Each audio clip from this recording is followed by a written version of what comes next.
बंदी छोड़ सतगुरु रामपाल जी परमेश्वर जी की जय हो।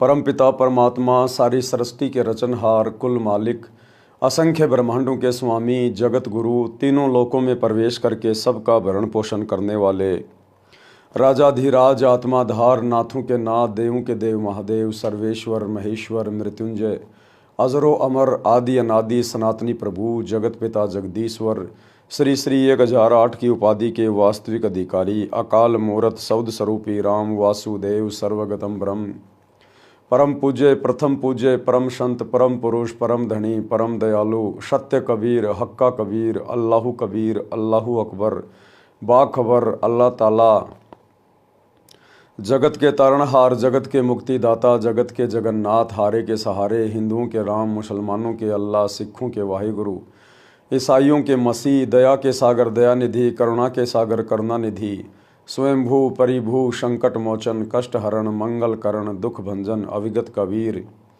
निर्विकार निर्विषम परमात्मा अलय अलेख सतगुरु आदि अनादि सतगुरु असली मर्यादा पुरुषोत्तम असली राम असली कृष्ण असली घनश्याम असली मुरारी राजाओं के राजा महाराजाओं के महाराजा शहंशाहों के शहंशाह सम्राटों के सम्राट भगवानों के भगवान अल्लाहों के अल्लाह प्रभुओं के प्रभु मसीहाओं के मसीह सच्चे वाहिगुरु बाबाओं के बाबा पीरों के पीर सेठों के सेठ जगत सेठ सावड़सा सेठ सर्वगुण संपन्न अनंत कोटि कलाओं के स्वामी अनंत कोटि ब्रह्मांडों के नायक योगियों में महायोगी ध्यानियों में महाध्यानी सिद्धों में परम सिद्ध ज्ञानियों में तत्वज्ञानी ब्रह्मज्ञानी महाज्ञानी परम ज्ञानी सर्वश्रेष्ठ ज्ञानी विज्ञानी युवा कबीर समरथ कबीर असमवात अमित ओजा सच्चे रहनुमा करीम अल्लाह सुबहान अल्लाह दुनिया के अंतिम पैगंबर 8 सितंबर 1951 से गांव धनाना जिला सोनीपत हरियाणा भारतवर्ष की पावन भूमि पे प्रकट रियल कल की भगवान श्री नारायण साकार हरि श्री बाबा साहेब नूर अनंत परमात्मा संत श्रोमणी सतगुरु रामपाल जी परमेश्वर जी के चरण कमल में साध संगति से जुड़े हुए देश विदेश से आप और हम सभी सत्सेवक भाई बहनों का अनंत कोटि दंडवत प्रणाम। सत्साई भाई और बहनों, दया परमपिता परमेश्वर जी की सारी सृष्टि के मालिक की सतगुरु रामपाल जी भगवान की जिनके विशेष आशीर्वाद से शुभ आशीर्वाद से उन्हीं के कर कमल से लिखित पवित्र पुस्तक जीने की राह के ऊपर वीडियो बनाने की श्रृंखला जारी है। इसी श्रृंखला में आज हमारा ये 17वें नंबर का वीडियो है। प्रत्येक वीडियो में गुरुदेव भगवान के आशीर्वाद से हमें अध्यात्म के विषय में बहुत सारी नई नई बातें प्राप्त हो रही हैं जो हमारे विश्वास को ऊंचाइयों पर लेकर जाती है। भाइयों और बहनों, जीने की राह पर चलने के लिए ही ये मनुष्य शरीर हमें परमेश्वर ने दिया है और असल में जीने की राह एक ही है। जीने का मकसद तभी है जब आप पूर्ण सतगुरु से उपदेश प्राप्त करके शत भक्ति को मर्यादाओं में रहकर सफलता की ओर लेकर जाओ। अगर आपने इस मनुष्य शरीर से स्त्री या पुरुष के शरीर से यदि आपने परमात्मा प्राप्ति नहीं की सत भक्ति नहीं की तो हमारे में और जानवरों में कोई अंतर नहीं है। परमात्मा कहते हैं भक्ति बिना नर और खर एक है। नर यानी इंसान, इंसान में स्त्री पुरुष सभी आ जाते हैं, और खर यानी गधा। अगर हमें सतगुरु की ये भक्ति नहीं मिली, आप चाहे देश के राजा हो, चाहे राष्ट्रपति हो, चाहे प्रधानमंत्री हो, आप जी इंसान होकर भी गधे की श्रेणी में हो, पशु की श्रेणी में। भक्ति बिना नर और खर एक है, जिन हर पद नहीं जाना, पूर्ण ब्रह्म की परख नहीं रे पूज मरे पाषाणा। पूर्ण परमात्मा कौन है, कैसा है, कहाँ रहता है, कैसे मिलता है, इसकी जानकारी तुझे प्राप्त नहीं हुई, सतभक्ति पे आप लगे नहीं तो मरने के बाद में पशु योनि में जाओगे। जीते जी भी गधे, जीते जी भी पशु, और मरने के बाद तो पशु योनि में जाना ही जाना है। तो विचार करने की ये बात है, जिन जिन आत्माओं को जीने की राह मिल चुकी है, जीवन जीने का मकसद प्राप्त हो चुका है, उन आत्माओं को अपनी किस्मत के ऊपर बारंबार विचार करके गुरुदेव भगवान का धन्यवाद करना चाहिए कि हे गुरुदेव, आपने इस संसार की अरबों की जनसंख्या में से कैसे मुझ नीच के ऊपर दया बख्श दी। आपने मेरा ये मनुष्य जन्म भी संवार दिया, आपने मेरा ये लोक भी संवार दिया, और शरीर छूटने के बाद आपके विमान में बैठ के आपके सचखंड में जाऊंगा, सदा सदा के लिए अमर हो जाऊंगा। मेरे तो लोक और परलोक दोनों आपकी कृपा से संवर गए, सफल हो गए। तो भाइयों और बहनों, बहुत बड़ी मेहर है इस समय धरती पर उस पूर्ण ब्रह्म परमेश्वर की। मुसलमान जिसे अल्लाह कहते हैं, हिंदू अपना भगवान कहते हैं, ईसाई जिसे मसीहा कहते हैं, सिख जिसे वाहिगुरु कहते हैं, आज वो परम शक्ति सतगुरु रामपाल जी के रूप में धरती पे प्रकट है। लेकिन उनको पहचाने बिना आप उनसे किसी प्रकार का कोई लाभ नहीं उठा सकते। जिस प्रकार लाइट आपके पड़ोस में है, आपके नगर में, आपके गांव में है, परंतु आपके घर पे नहीं है, जब तक आप भी विधिवत लाइट का कनेक्शन नहीं लोगे, आप उस बिजली का कोई फायदा नहीं उठा सकता।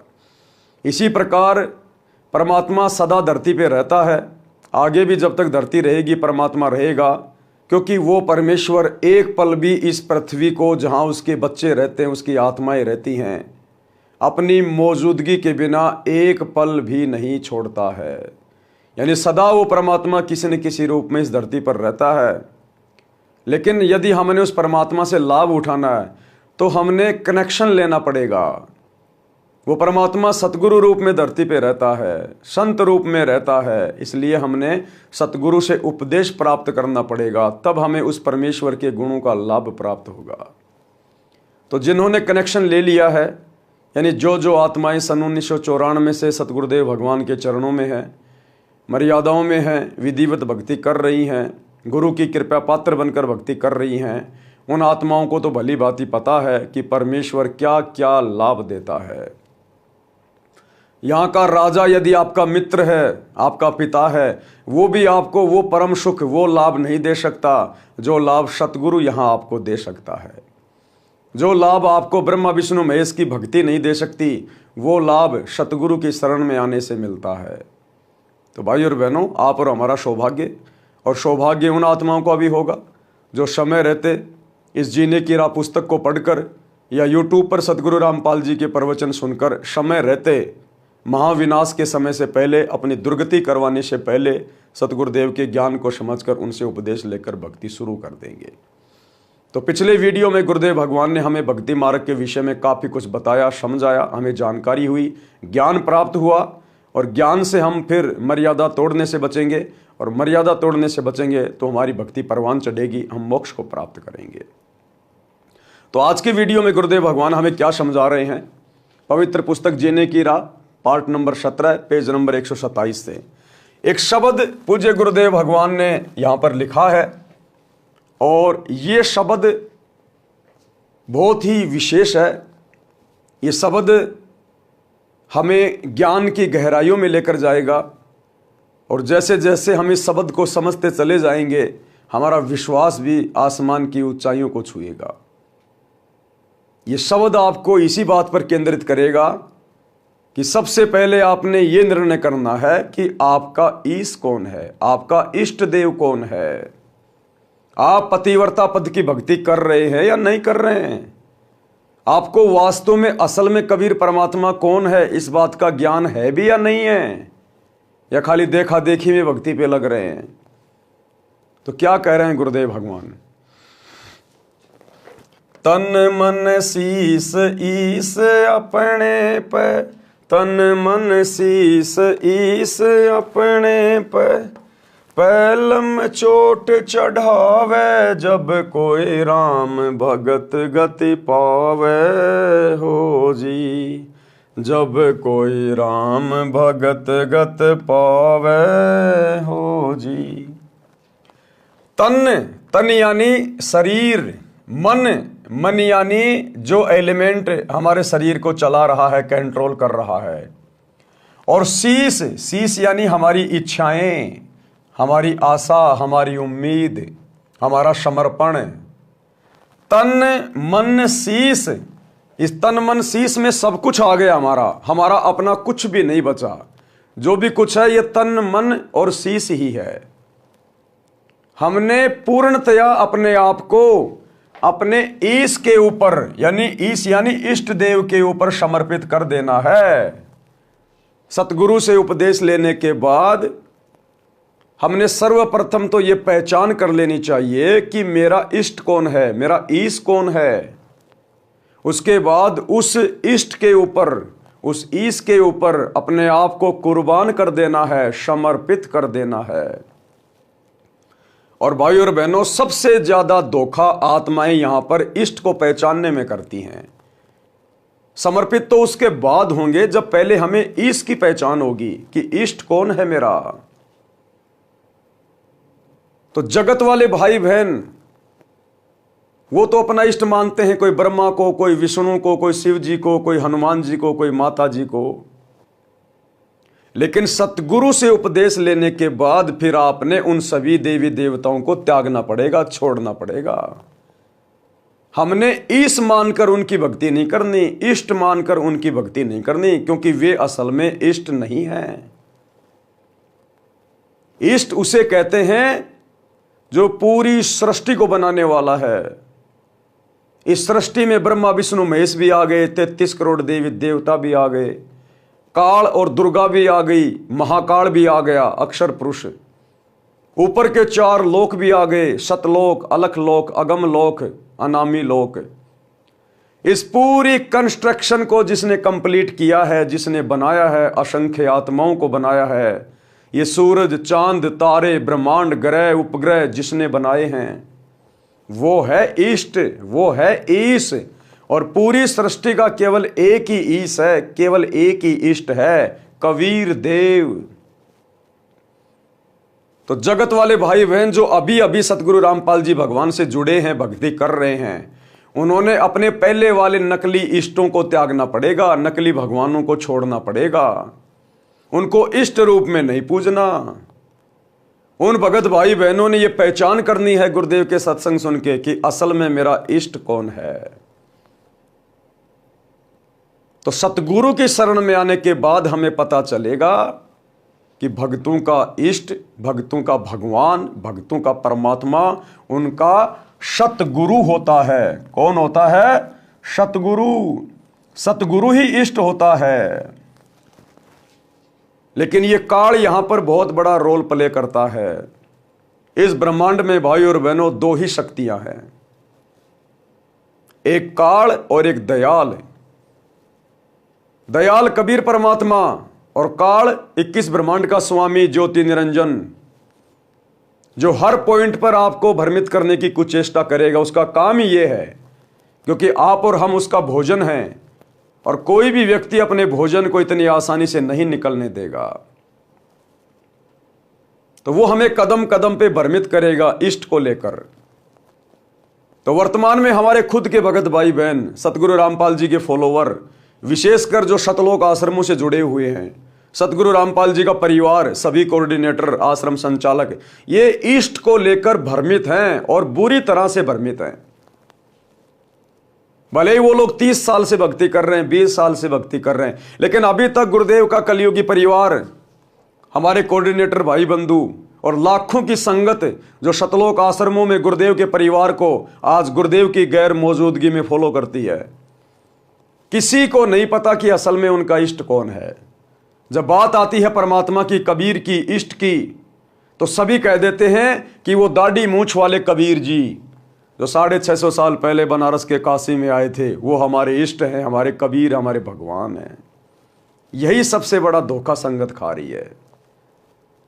अरे वो तो 650 साल पहले आए थे, दाढ़ी मूंछ वाले रूप में तो 650 साल पहले आए थे। वर्तमान में उनका क्या रोल? अगर उस समय उनको इष्ट मान के पूजते, भक्ति करते, तो तुम्हारा कल्याण हो जाता। उस समय तो उनको तुमने इष्ट माना नहीं। उस समय तो तुमने ब्रह्मा विष्णु महेश की चोटी पकड़ के रखी कि नहीं नहीं, भगवान तो ब्रह्मा जी हैं, विष्णु हैं, हनुमान जी हैं। उस कबीर को उस समय किसी ने अपना इष्ट नहीं माना, और आज दावा ठोक रहे हैं कि वो कबीर इष्ट है। लेकिन वो कबीर दाढ़ी मूंछ वाले फोरम में, दाढ़ी मूंछ वाले रूप में आज नहीं है। केवल उसकी फोटो से हमारा उद्धार नहीं हो सकता, हमारा मोक्ष नहीं हो सकता। वो फोटो जन्म जन्मांतरों की हमारी भक्ति की भूख को, प्यास को शांत नहीं कर सकती। आज कहां है वो कबीर? आज कहां बैठा है वो कबीर? आज यदि हम उससे दीक्षा लेंगे, उसे अपना गुरु बनाएंगे, अपना इष्ट मानेंगे, उसकी मर्यादा में रह के भक्ति करेंगे तो हमारी आत्मा का कल्याण संभव है। अब ये पहचान कि वो कबीर जो 650 साल पहले आए था दाढ़ी मूंछ वाले रूप बना के, आज वो धरती पे कहां है, इस बात की जानकारी 90% सतलोक आश्रमों से जुड़े हुए भक्तों को नहीं है। इस बात की जानकारी केवल सत्सेवकों को हुई है, साध संगति से जुड़े हुए भाई बहनों को हुई है, जिन्होंने अपने गुरु को अपने इष्ट के रूप में जान लिया है, पहचान लिया है कि वो कबीर परमात्मा सतगुरु रूप में धरती पे प्रकट होता है, अपनी आत्माओं को तत्वदर्शी संत की भूमिका करके तत्व ज्ञान देता है, क्योंकि तत्वदर्शी संत की भूमिका उस कबीर परमेश्वर के अलावा कोई और नहीं कर सकता। इस पृथ्वी पर काल के लोक में आकर सत ज्ञान का प्रचार, सत्संग केवल वो कबीर भगवान ही कर सकता है, सतगुरु रूप में दूसरा कोई नहीं कर सकता। ये 9 मण उलझा हुआ आध्यात्मिक सूत, ये ज्ञान वो कबीर परमात्मा ही सतगुरु बन के सुलझा सकता है। 9 मण सूत उलझिया ऋषि रहे झकमार, सतगुरु ने ऐसा सुलझा दिया उलझे न दूजी बार। अपने द्वारा रची गई सृष्टि की जानकारी इस काललोक में आकर वो कबीर परमात्मा स्वयं ही दे सकता है, दूसरा कोई नहीं दे सकता। इसलिए सत्सेवकों ने पहचान लिया, जान लिया कि सतगुरु रामपाल जी स्वयं कबीर देव हैं, हमारे इष्ट हैं, हमारे पूज्य हैं, हमारे ईश हैं।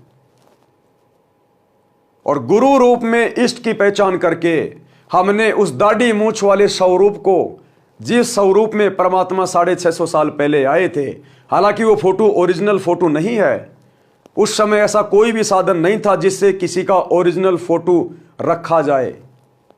उस समय ना कोई मोबाइल था, ना कोई कैमरा था, ना कोई वीडियो रिकॉर्डिंग थी, केवल हाथ से चित्र बनाए जाते थे। तो वर्तमान में जो फोटो दाढ़ी मूंछ वाली जिसे कबीर जी की कहा जाता है, वो असल में कबीर जी की फोटो नहीं है, वो तो एक इमेजिन है, बनावटी फोटो है, सोची हुई फोटो है।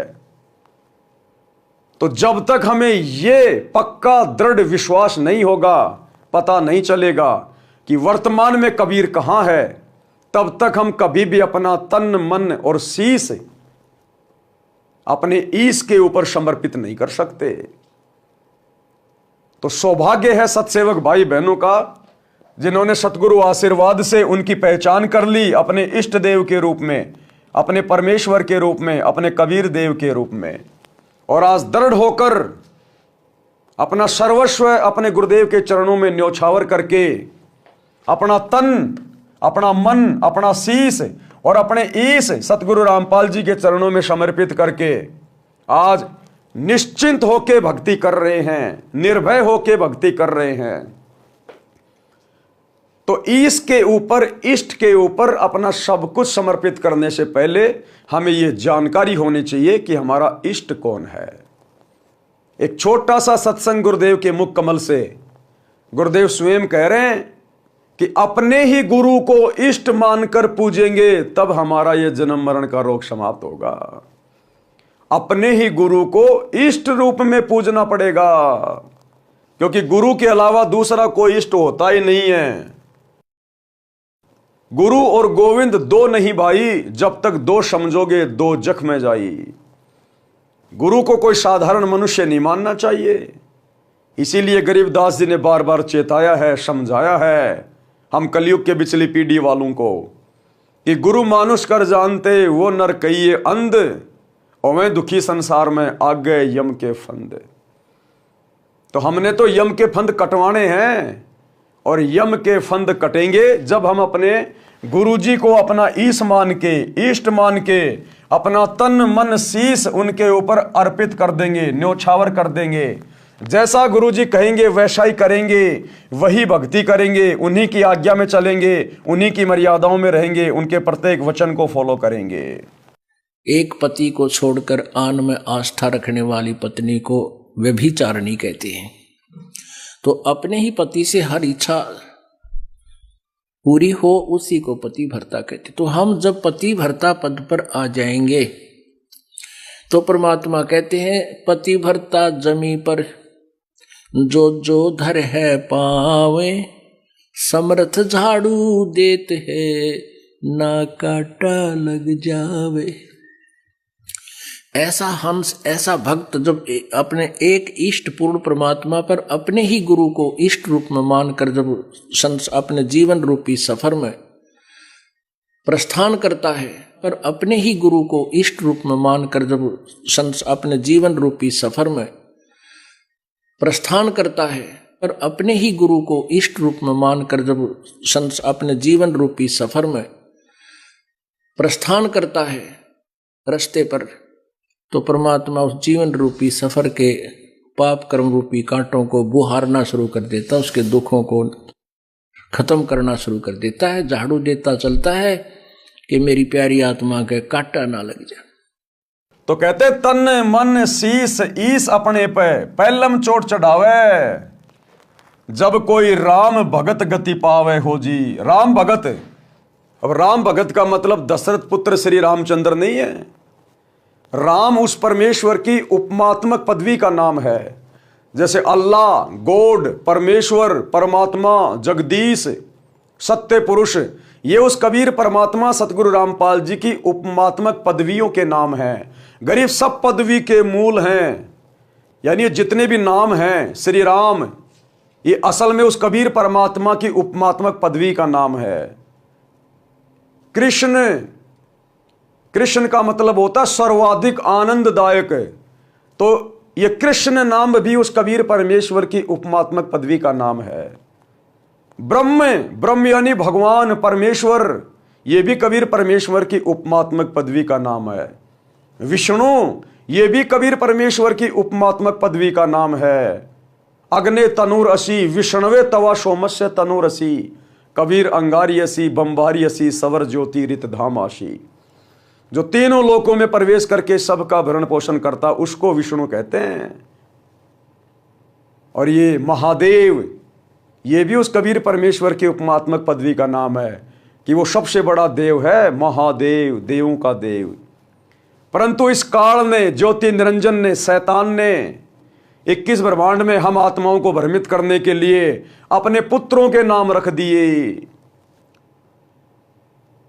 इन अवतारों के नाम रख दिए, कृष्ण, राम, ब्रह्मा, विष्णु, महेश, महादेव, जबकि ये सारे नाम इस कबीर परमेश्वर सतगुरु रामपाल जी की महिमा के उपमात्मक नाम हैं। लेकिन काल ने तो हमें भ्रमित करना है। इसलिए त्रेता में जो दशरथ पुत्र श्री रामचंद्र जी आए थे, उनका पूरा नाम था रामचंद्र, रामचंद्र, और वो उनके शरीर की पहचान थी, केवल उनके शरीर की पहचान। वो असल में राम नहीं थे। राम राम सब जगत बखाने, आदि राम कोई बिरला जाने। रामचंद्र जी का जन्म तो त्रेता में हुआ था। रामचंद्र जी का दादा भी नहीं जानता था कि मेरे पोते का नाम रामचंद्र होगा। सतयुग में इंसान थे, वो तो नहीं जानते थे राम कौन है, श्री कृष्ण कौन है। उस समय तो आपके राम और श्री कृष्ण का जन्म भी नहीं हुआ था। तो ये कबीर परमात्मा असल में राम है, जो पूरी सृष्टि में रम रहा है, उसको कहते हैं राम। तो ये गुरुदेव भगवान की उपमात्मक पदवी का नाम है राम, कि जब कोई राम भगत, यानी उस कबीर परमात्मा का भगत, जब वो सतगुरु रूप में आते हैं, उस समय जो उनकी भक्ति करेगा उनका भगत कहलाएगा। जब कोई राम भगत गति पावे हो जी, यानी सर्वप्रथम तो अपने इष्ट की पहचान हो, पहचान होने के बाद संसार से उल्टा हटके, जीवित ही मर के अपना तन मन शीस सब कुछ अपने गुरुदेव के ऊपर न्योछावर कर दे, समर्पित कर दे, और जैसा गुरुदेव कहें केवल उसी आधार से भक्ति करे, तब कहीं जाकर हम मुक्ति के अधिकारी बनेंगे। आगे क्या कह रहे हैं गुरुदेव? सतगुरु तिलक अजपा माला, युगत जटा रखवावे। सतगुरु तिलक अजपा माला, युगत जटा रखवावे। जत को पीन सत का चोला, भीतर भेख बनावे, जब कोई राम भगत गति पावे। हो जी जब कोई राम भगत गति पावे। हो जी बारंबार आपको उसी पॉइंट पे सतगुरु लाना चाहते हैं, क्योंकि सतगुरु भक्ति का मूल होता है, भक्ति की रीढ़ होती है, भक्ति की नींव होती है। सतगुरु से ही भक्ति शुरू होती है, सतगुरु ही भक्ति को परवान चढ़ाता है, और सतगुरु से ही सतलोक में जाके ये हमारे जन्म मरण का रोग समाप्त होता है। तो क्या कह रहे हैं परमात्मा? सतगुरु तिलक अजप्पा माला। सतगुरुदेव हमारे तिलक हैं। जैसे हम लोग माथे पे निकालते हैं, तिलक कहां निकाला जाता है? मस्तिष्क पे। यहां पे तिलक निकाला जाता है, मस्तिष्क पे, यानी अति पूजनीय। तिलक का स्थान सबसे ऊपर होता है, यहां मस्तिष्क पे, जो सबको दिखाई दे। तो कहते हैं सतगुरु तिलक, यानी सतगुरु को भगत ने अपने जीवन में सर्वोपरि महत्व देना चाहिए। प्राथमिकता सबसे पहले अपने सतगुरु को देनी चाहिए। एकमात्र पूज्य देव भगत का केवल सतगुरु होना चाहिए। तो सबसे ज्यादा प्राथमिकता अपने गुरु जी को। सतगुरु तिलक अजप्पा माला, और सतगुरु से श्वास उन श्वास का नाम लेके फिर भक्ति करे दृढ़ होके, और युगत जटा रखवावे। ये फालतू के लंबे लंबे बाल बढ़ाना, दाढ़ी वाड़ी बढ़ाना, परमात्मा कहते हैं ये भक्ति मार्ग में इनकी कोई जरूरी नहीं है। युगत जटा, जो रास्ता भक्ति का तुझे सतगुरु बता रहा है, जो युक्ति तुझे बता रहा है मोक्ष प्राप्त करने की, वो तेरी जटा होनी चाहिए। सतगुरु की मर्यादाओं में रह के भक्ति कर, उनके अनुसार भक्ति की जो पद्धति है उसको ग्रहण कर। और जत कोपीन, जत यानी अपने धर्म का पक्का हो, अपने लंगोट का पक्का हो भगत। जति जीवन जिए। अगर शादीशुदा है तो केवल अपनी पत्नी तक समर्पित रहे, अन्य किसी बहन बेटी की तरफ गंदी नजर ना करे, व्यभिचार की शौपन में भी ना सोचे। और अगर शादीशुदा नहीं है तो किसी भी बहन बेटी की तरफ गंदी नजर से, गंदी नीयत से ना देखे, तब कहीं जाकर उस भगत का बेड़ा पार होगा। जत को पीन, सत का चोला, हमेशा सत्य भाषण करे, झूठे प्रवचन कभी ना करे। और भीतर भेक बनावे, यानी बाहरी दिखावा करने की जरूरत नहीं है। ये तिलक लगाना, चंदन लगाना, गले में माला डालना, लाल पीले कपड़े पहनना, परमात्मा कहते हैं ये बाहरी दिखावे की जरूरत नहीं है। भीतर भेख बनावे, अंदर से भगत बनो। सतगुरु की शिक्षाओं को, मर्यादाओं को, उनकी आज्ञाओं में रहकर चलकर अंदर से भगत बनो। वो सतगुरु अंदर से देखेगा, सतगुरु बाहरी आवरण नहीं देखता। बाहरी आवरण के विषय में तो परमात्मा कहते हैं कंठी माला सुमरणी पहनने से क्या होए। अरे ऊपर ढूंढा साधु का और अंतर राख्या खोए। तेरे अंदर तो भक्ति है नहीं, मर्यादा तू फॉलो करता नहीं, सुमरण तू ढंग से करता नहीं, गुरु जी को तू हल्के में ले रहा है, और बाहर से तू भगत बनने का दिखावा कर रहा है। तो कहते हैं ऐसे बात नहीं बनेगी इस भक्ति मार्ग पर। सतगुरु के शरण में आने के बाद तूने पहले वाले आडंबर छोड़ने पड़ेंगे, त्यागने पड़ेंगे।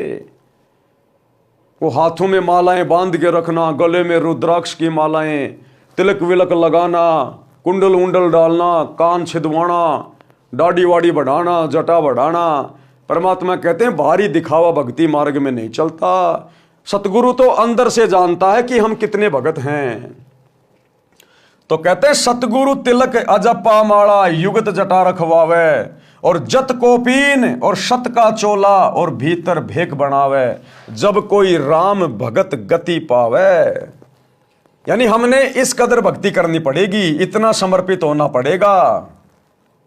आगे क्या कह रहे हैं गुरुदेव? लोक लाज मर्याद जगत की, तृण ज्यों तोड़ बगावे। लोक लाज मर्याद जगत की, तिण के ज्यों तोड़ बगावे। कामिनी कनक जहर कर जान, शहर अगमपुर जावे, जब कोई राम भगत गत पावे हो जी, जब कोई राम भगत गत पावे हो जी। लोक लाज मर्याद जगत की, तृण ज्यों तोड़ भगावे। तृण यानी तिनका, घास का तिनका। लोक लाज, इस सतभक्ति में आने के बाद हमने लोक लाज को पूरी तरह से त्यागना पड़ेगा। जब हम सतगुरु की शरण में आने के बाद इस काललोक की झूठी परंपराओं से पीछे हटना शुरू होंगे। ये होली, दिवाली, मकर संक्रांति, इन सभी फालतू के त्योहारों को मनाना छोड़ेंगे, सहयोग करना छोड़ेंगे। ये शादी, विवाह, भात, छूछक, लेन देन, पीलिया सीढ़िया, इन फालतू की परंपराओं से पीछे हटेंगे। शादी विवाह में ढोलक, बैंड बाजा, डीजे, हाथी घोड़े, पंडित बाराती, फेरे वेरे, दुनिया भर का दिखावा, लेन देन, जब हम इन रीति रिवाजों से पीछे हटेंगे और जितने भी ये डमी गॉड हैं इन सब की भक्ति को छोड़ेंगे, उस समय हमारे रिश्तेदार, हमारे यार दोस्त, हमारे आसपास रहने वाले लोग, समाज के लोग, घर परिवार के लोग जो भक्ति नहीं कर रहे हैं तो ये नकली भक्ति कर रहे हैं, आन उपासना कर रहे हैं, वो फिर हमारे विरोध में आएंगे, क्योंकि उनकी परंपरा हमारी परंपराओं में रात दिन का अंतर हो जाएगा, उनके विचारों में हमारे विचारों में रात दिन का अंतर हो जाएगा। तो घर घर में झगड़ा बनेगा, विरोध होगा, संघर्ष करना पड़ेगा। तो परमात्मा कहते हैं उस समय आपने उस समाज की झूठी लोक लाज को, मर्यादाओं को, परंपराओं को, रीति रिवाजों को आपने घास के सूखे तिनके की तरह तोड़ के फेंकना पड़ेगा कि भैया मुझे तो मोक्ष चाहिए, सतलोक चाहिए। बाढ़ में गया तेरा समाज, बाढ़ में गया तेरा परिवार। अपनी तरफ से मैं किसी को दुखी करता नहीं, तंग करता नहीं, तुम चाहे जो मर्जी करो, लेकिन मैं अब वही करूंगा जो मेरे सतगुरु ने मुझे समझा दिया, शास्त्रों से दिखा दिया, जो मेरी आत्मा ने स्वीकार कर लिया। तो कहते हैं उन समाज की झूठी लोकलाज, परंपराओं को, मर्यादाओं को सूखे घास के तिनके की तरह तोड़ के फेंक दे कि जाओ, अब कोई लेना देना नहीं है, ये दास तो अब नहीं मानने वाला। कहते हैं सतगुरु भी साथ में रहता भगत के, दूर नहीं होता। सतगुरु के अंग संग रहे बिना, सतगुरु के विशेष आशीर्वाद के बिना, उनकी छत्र छाया के बिना इस काल लोक में आप काल लोक की एक भी मर्यादा से पीछे नहीं हट सकते। तो ये ना सोचना कि मेरे को ज्ञान हो गया, मैं तो दृढ़ हो गया, इसलिए मैं संघर्ष कर रहा हूं। सतगुरु तेरी पीठ पीछे खड़ा है। यहां पर बहुत बड़े बड़े ज्ञानी होके जा लिया जो गधे बन के घूम रहे हैं। ये अकेले ज्ञानवान से कुछ नहीं होता। जब तक सतगुरु पीठ पीछे ना खड़ा रहे तब तक आप इस काललोक की एक भी मर्यादा से पीछे नहीं हट सकते। तो यदि आप संघर्ष कर रहे हैं, आपके अंदर वो हिम्मत पैदा हो रही है, तो कभी इस बात के ऊपर घमंड मत कर लेना, अहंकार ना ले आना कि मुझे ज्ञान हो गया है, मेरे अंदर भक्ति की शक्ति आ गई, मैं संघर्ष कर रहा हूं। कुछ नहीं कर रहा। अगर सतगुरु ढीला छोड़ दे, क्योंकि वो पतंग की डोर, भगत की डोर सतगुरु ने अपने हाथ में पकड़ रखी है, केवल वो पतंग उड़ती दिखाई देती है, लोगों को डोर दिखाई नहीं देती। डोर तो उस समय दिखाई देगी जब वो पतंग के हम नजदीक आएंगे, पतंग उड़ाने वाले के नजदीक आएंगे, अन्यथा दूर बैठे आदमी को वो डोर दिखाई नहीं देती, खाली पतंग दिखाई देता है। तो कोई ये ना सोचे वो पतंग अपने बलबूते पे उड़ रही है, नहीं, उस पतंग को डोर से पतंग उड़ाने वाले ने, सतगुरु ने बांध रखा है। तो भाई और बहनों, मन में कभी अहंकार ना आ जाए। तो सतगुरु के विशेष आशीर्वाद के बिना, दया दृष्टि के बिना हम इस काललोक की एक भी मर्यादा में हेराफेरी नहीं कर सकते, हम संघर्ष नहीं कर सकते, त्याग नहीं सकते। तो सतगुरु भी पल पल हमारे साथ में रहता है, इस बात को हमने भूलना नहीं चाहिए। लेकिन सतगुरु रहेगा उसी आत्मा के साथ, उसी भगत के साथ, उसी बहन बेटी के साथ जो सतगुरु की मर्यादा में रह के भक्ति करेगी, जो सतगुरु को अपना इष्ट मान के भक्ति करेंगे। अन्यथा समाज की मर्यादाओं से आप हट नहीं सकते।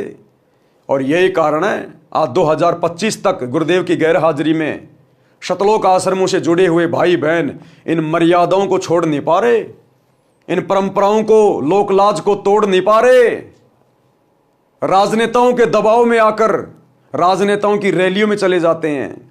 इनको डर है कि यदि हमने सरकारों को सपोर्ट नहीं किया तो हमारे आश्रम बंद करवा दिए जाएंगे, धार्मिक धंधा बंद हो जाएगा। समाज के साथ आज भी यारी निभा रहे हैं, धर्मशालाएं बनवा रहे हैं, करोड़ों रुपया समाज का, भगत समाज का बर्बाद किया जा रहा है। आज भी अपने आश्रम चलाने के लिए गुरुदेव का परिवार धनाना गांव वालों के लिए स्टेडियम बना रहा है, हर प्रकार से गुलामियां कर रहा है, चापलूसी कर रहा है। क्यों? क्योंकि उनको अभी तक इष्ट की पहचान नहीं है। अभी तक उन्होंने अपने गुरु को मानुष ही मान रखा है, इसलिए सतगुरु उनके साथ में नहीं है, केवल उनके संस्कार उनके साथ में है। और अकेले संस्कार के बलबूते पे आप इस काललोक में, काललोक की शक्तियों के साथ में संघर्ष नहीं कर सकते। तो सतगुरु पल पल, कदम कदम साए की तरह अपने सत्सेवक बच्चों के साथ है, जिन सत्सेवक बच्चों ने आज पूरी दुनिया से पंगा ले रखा है। सत्सेवक एक तरफ, समाज की मर्यादा एक तरफ, और आज अपने गुरु को इष्ट मान के घर घर में उनका आसन लगा के, बेड लगा के, ज्ञान को आधार बना के, घर को आश्रम बना के, और गीता अध्याय 3 श्लोक 13 के अनुसार अपने गुरु को परमात्मा मान के, इष्ट मान के घर घर में भोग लगाया जा रहा है। और सतगुरु की छप्पर फाड़ दया हो रही है, छप्पर फाड़। जो असीम शांति, जो सुख आज सत्सेवक भाई बहनों को है, धरती पर किसी को नहीं है, यहां के राजा को भी नहीं है। और राजा भी पल पल टेंशन में जीता है, पल पल टेंशन में। तो ये कुछ नियम है, ये फॉर्मूले, इनको भगत ने जब तक अपने जीवन पे लागू नहीं किया तब तक वो सतगुरु से कोई विशेष आशीर्वाद प्राप्त नहीं कर पाएगा। तो कहते हैं लोक लाज मर्याद जगत की, तिनके ज्यों तोड़ बगावे, और कामिनी कनक जहर कर जाने। कामिनी यानी स्त्री, औरत, और ये कनक यानी सोना। कहते हैं जो स्त्री को और सोने को जहर के समान मानेगा, शहर अगमपुर जावे, वही आत्मा सतलोक में प्रवेश कर सकती है। तो बताओ ये रजा किसके ऊपर? आज घर घर में, पति पत्नी में, भाई बहन के रिश्ते कहां बन रहे हैं? आज संगत में यदि किसी ने पूरी तरह से सोने चांदी के गहने पहनना छोड़ा है तो किसने छोड़ा है? बताने की जरूरत नहीं है, सबको पता है। साथ संगति से जुड़ी हुई आत्माओं ने 25-25 साल की उम्र में सत्सेवकों के घरों में भाई बहन के रिश्ते बन चुके हैं, जो पहले पति और पत्नी के रिश्ते में थे, जिनके संतान भी नहीं है और जिनकी उम्र भी ज्यादा नहीं है। आज वो भगत भाई बहन भी इस ज्ञान को आधार बनाकर अपनी आत्मा के कल्याण के लिए भाई बहन के रिश्तों में आ चुके हैं कि असंख्य जन्म हो गए बच्चे पैदा करते करते। हम तो काल की खुराक पैदा कर रहे हैं, काल की खुराक। सतगुरु नहीं कहेगा खुल के, क्योंकि सतगुरु ने तो इसको श्राप दे रखा है रोजाना 1 लाख मानव शरीरधारी प्राणी खाने का। तो सतगुरु कैसे ये पैदावार को बंद करवाएगा? सतगुरु कैसे अपने बेटे के विरुद्ध जाएगा? सतगुरु कैसे काल के विरुद्ध जाएगा? इसलिए सतगुरु नहीं कहेगा, सतगुरु वचन में है।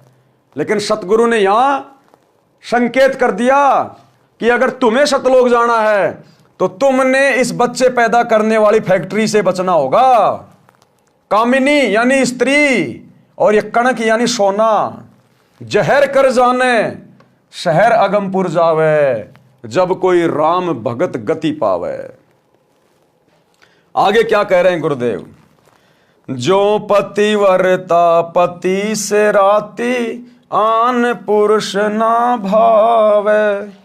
जो पति भरता पति से राती, आन पुरुष ना भावे। बस पीहर में सुरत प्रीतम में, न्यों कोई ध्यान लगावे। जब कोई राम भगत गत पावे हो जी, जब कोई राम भगत गत पावे हो जी।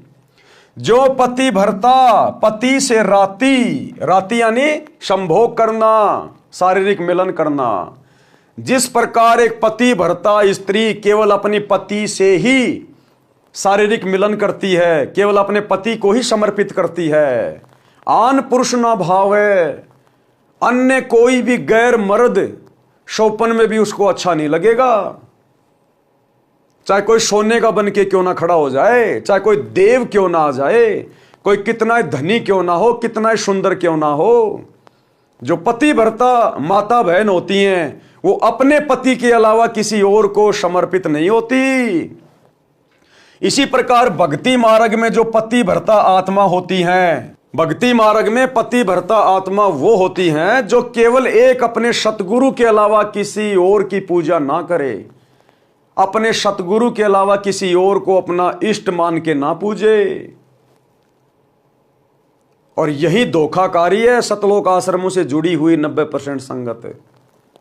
अपने सतगुरु को अपना इष्ट नहीं मानती, और जो इनके महीने में उस कागज के टुकड़े को, दाढ़ी मूछ वाली कबीर जी की समझे जाने वाली नकली मुर्दा फोटो को अपना इष्ट मान के, अपना पति मान के, कबीर मान के उसका कबीर प्रकट दिवस मना रही है।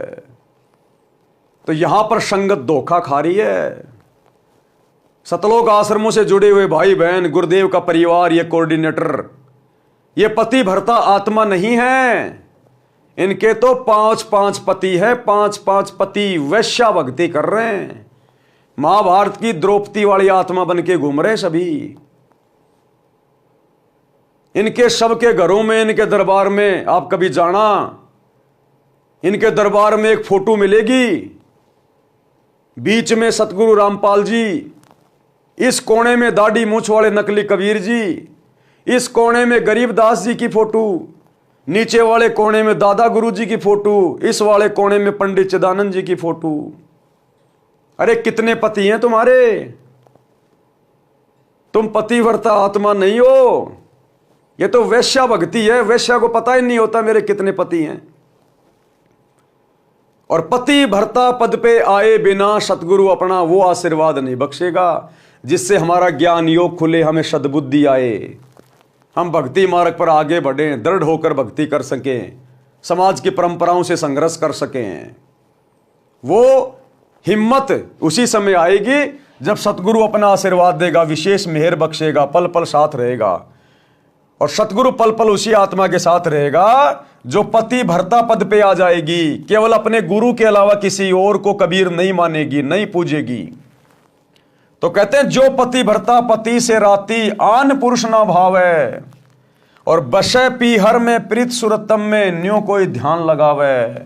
वो पतिव्रता स्त्री अपने पीहर चली जाएगी तो भी उसका ध्यान पल पल अपने ससुराल में, अपने पति में रहेगा।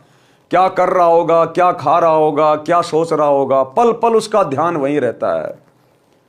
तो इसी प्रकार हम इस सांसारिक काल के लोक में घूमेंगे फिरेंगे, रोजी रोटी के लिए भी धक्के खाएंगे, और भी अनेक काम यहाँ पे हमारे को करने पड़ते हैं, मजदूरी भी कर रहा है, कोई नौकरी कर रहा है, लेकिन पल पल भगत का चिंतन, भगत का ध्यान अपने सतगुरुदेव के चरणों में होना चाहिए।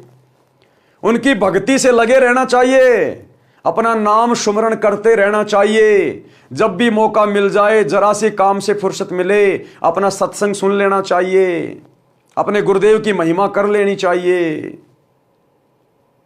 बशे पीहर में और सुरत पीरतम में कर रहे हैं काम धंधा, गाड़ी पे आ रहे हैं जा रहे हैं, लेकिन ध्यान गुरु की भक्ति में, गुरु के गुणगान में, सुमरण में।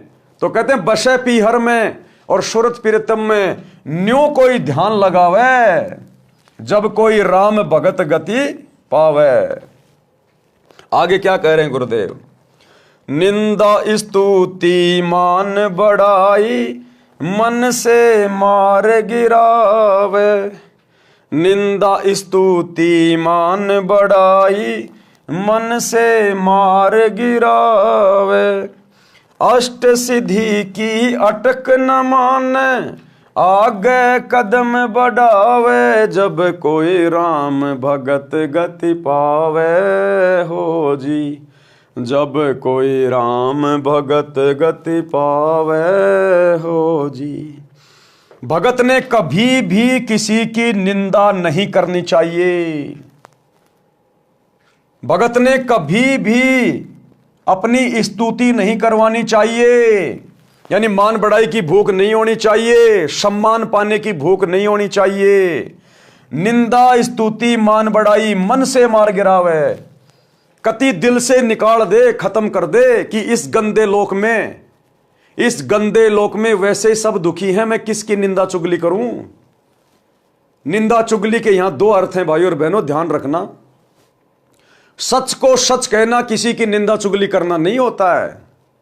परमात्मा कहते हैं साचा शब्द कबीर का प्रकट किया जगमाही, और जैसे को तैसा कहे सो तो निंदा नाही। चोर को चोर कहना, गलत को गलत कहना, यह किसी की निंदा चुगली नहीं है।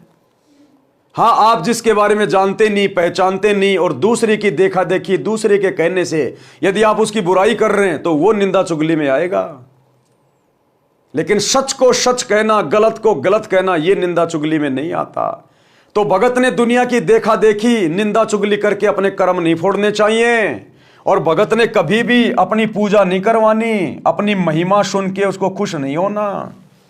जिस प्रकार गुरुदेव के दोनों लड़के गोहाना जाट महासभा के उद्घाटन में अपने गले में फूलों की मालाएं डलवा के खुश होके घूम रहे हैं, ये अपनी पूजा करवाना है, अपनी स्तुति करवाना है, अपना गुणगान करवाना है। इस भक्ति मार्ग में अगर कोई स्तुति के योग्य है, कोई पूजा के योग्य है, कोई सम्मान के योग्य है, तो केवल हमारा इष्ट सतगुरु रामपाल जी भगवान। तो कहते हैं निंदा स्तुति मान बढ़ाई मन से मार गिरावे। अपने आप को मिट्टी समझे, मिट्टी, रिजेक्टेड, कि मेरा तो बड़ी मुश्किल से दाव लगा है, सतगुरु के चरणों में पड़ा रहूं आजीवन मर्यादाओं के साथ, नहीं तो यहां कुछ लेना देना नहीं। आज मैं मेरी स्तुति करवा रहा हूं, मेरी महिमा करवा रहा हूं, मेरे नाम का गुणगान हो रहा है, कल को पार नहीं हुआ तो गधा बन के घूमूंगा, फिर वो कुम्हार करेगा मेरी स्तुति, 2.5 मन का बोरा रखेगा, पीछे से मारेगा लठ कि जा बेटा ऊपर ईंट चढ़ा के आ, ऊपर से पक्की ईंट नीचे लेके आ। तब पता चलेगा वो गले में माला डलवाने का क्या मतलब होता है भक्ति मार्ग में। तो गुरुदेव कहते हैं निंदा स्तुति मान बढ़ाई मन से मार गिरावे, अष्ट सिद्धि की अटक न माने। चाहे तुम्हारे अंदर कितनी पावर आ जाए, कितनी शक्तियां आ जाए, कैसी तुम्हारे अंदर कोई सिद्धि आ जाए, हमने थूकना भी नहीं है, उस तरफ थूकना भी नहीं है। हमने किसी को दुआ नहीं देनी, किसी को बद दुआ नहीं देनी, हमने भूलकर भी ये गलती नहीं करनी। अगर 8 सिद्धियां भी हमारे हाथ में आ जाएं तो भी हमने थूकना नहीं है उनकी तरफ कि भैया हमने तो सतलोक में जाना है, हमने क्या लेना देना इन सिद्धियों से, इन रिद्धियों से। अष्ट सिद्धि की अटक न माने, आगे कदम बढ़ावे, यानी आगे की तरफ बढ़े भक्ति मार्ग में कि भैया हमने तो अपना रोग कटवाना है। आशा नदी उलट कर डाटे और आडा बांध लगावे। आशा नदी मन में तरह तरह की काल इच्छाएं उठाएगा, तरह तरह की जिज्ञासा पैदा होंगी, बड़ा मकान बना लूं, बड़ी गाड़ी ले आऊं, बेटी का ब्याह ऐसे करूंगा, ऐसे करूंगा, यानी दुनिया में मान बढ़ाई के लिए, दिखावे के लिए, मान सम्मान के लिए ये काल मन में तरह तरह की बकवाद पैदा करेगा। तो परमात्मा कहते हैं भक्ति रूपी आडा बांध लगा दे, आगे आगे दीवार खींच दे। जैसे बांध होता है ना, बांध एक बहुत मोटी एक दीवार होती है जो पानी को रोक के रखती है। तो गुरुदेव कहते हैं अपने गुरु के तत्व ज्ञान रूपी दीवार का बांध लगा दे आगे। ये मन में उठने वाली इच्छाएं, तरह तरह की चाहत, मान बढ़ाई की, ये सब मिटा दे, काट दे, तत्व ज्ञान से रोक दे, आडा बांध लगा दे। आशा नदी उलट कर डाटे, आडा बांध लगावे, और भवजल खार समुद्र में भवर न खोड़ मिलावे। और इस गंदे लोक से निकलने का प्रयास करे, वापस हमें दोबारा से खोड़ ना मिल जाए। खोड़ यानी शरीर। हे भगवान, हमें दोबारा इस गंदे लोक में कोई शरीर ना मिल जाए, हमारा तो इसी जन्म में बेड़ा पार करो परमात्मा। इस कदर हमने अपनी सभी इच्छाओं को समाप्त करना है, जो भौतिक इच्छाएं हैं, जो लोगों की देखा देखी हमारे मन में पहले उठा करती थी। उसका छोरा नौकरी लग गया, मैं भी अपने छोरे को बड़ी बड़ी स्कूल में पढ़ाऊं, बड़ी बड़ी मैं कोचिंग कराऊं, मेरे छोरे को डॉक्टर बनाऊं, इंजीनियर बनाऊं, घर में पैसे आएंगे, समाज में मेरा नाम होगा, मैं पंचायती बन जाऊंगा, गांव में मेरी इज्जत होगी। कहते आशा नदी उलट के डाटे, आडा बांध लगावे। बाढ़ में गए ही वो सरपंची, कल को कुत्ता बन के घूमेगा, फिर तेरे को कौन पंचायत में बुलाएगा। तो हमने आगे का भविष्य देख के गुरुदेव के ज्ञान आधार से कि अगर भक्ति सफल नहीं हुई तो क्या क्या कष्ट उठाएंगे, उन चीजों को आंखों के सामने रख के हमने भक्ति पर लगे रहना है। गगन महल गोविंद गुमानी पलक माही पहुँचावे। गगन महल गोविंद गुमानी पलक माही पहुँचावे।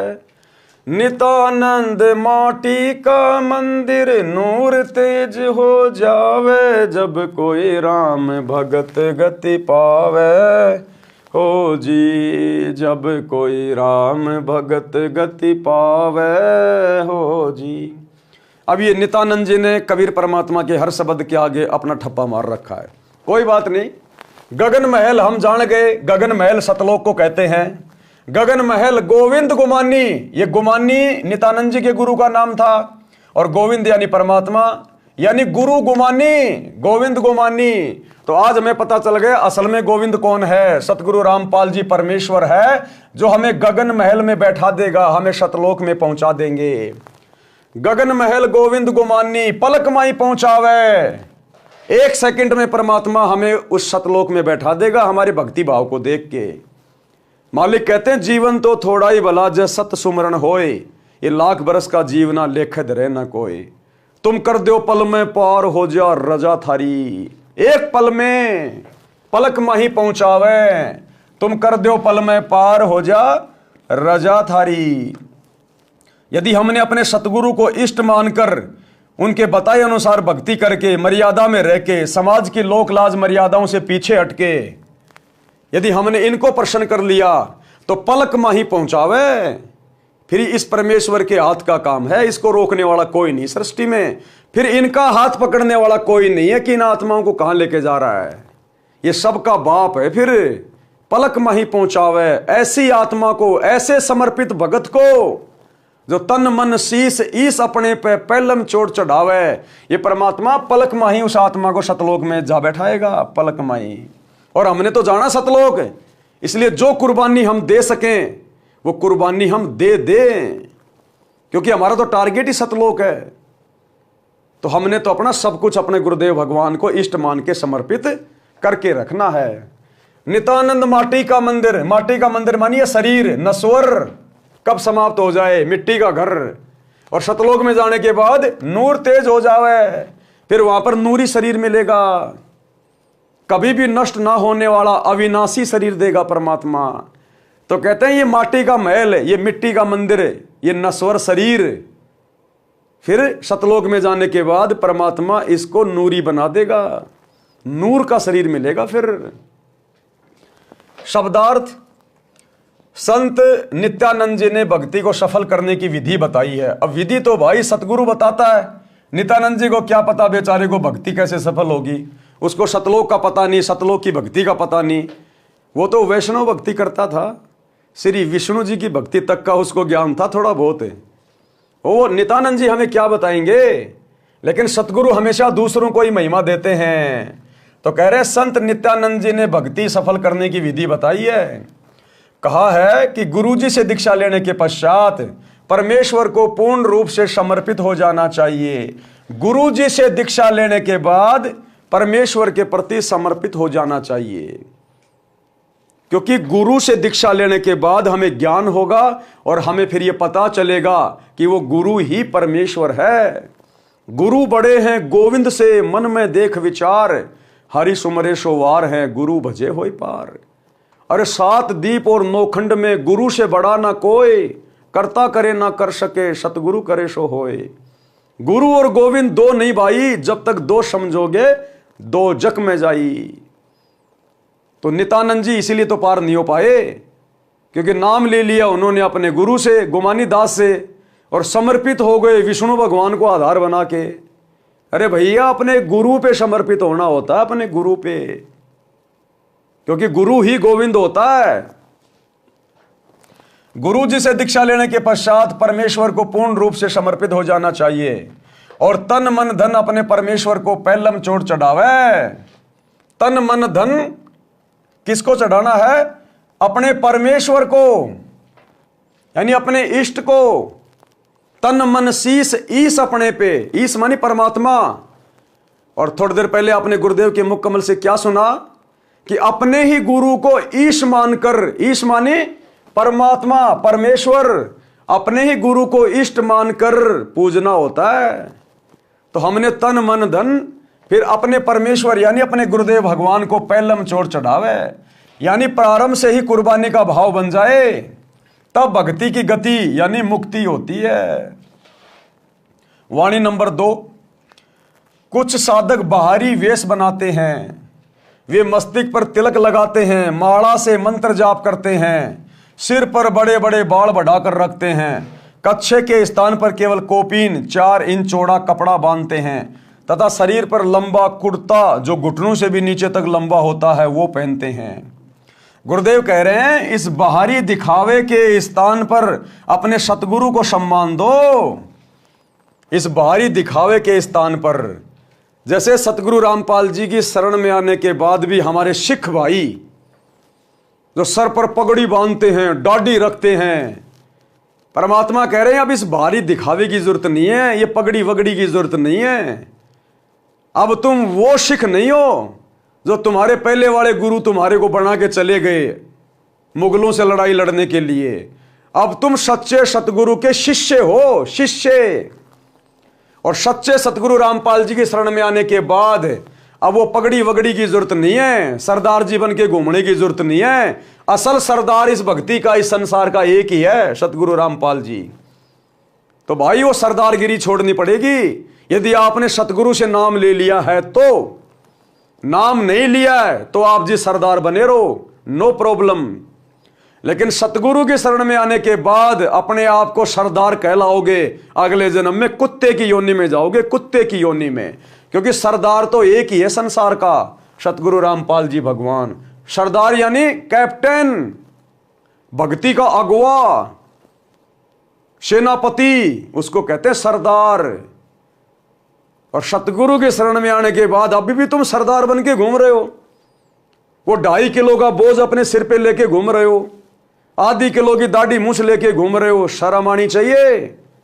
अगर सतगुरु रामपाल जी से उपदेश ले लिया है तो तुरंत कटवा उठवा के एक सामान्य व्यक्ति की तरह भक्ति करो। ये बाहरी दिखावा नहीं चलेगा भक्ति में।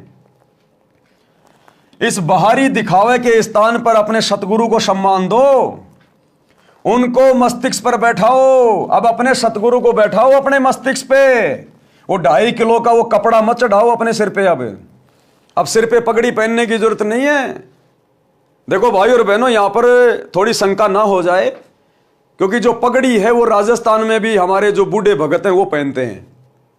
लेकिन सिख समाज में जो पगड़ी है वो एक धर्म विशेष की प्रतीक है, इसलिए सतगुरु की भक्ति में नहीं चलेगी वो पगड़ी।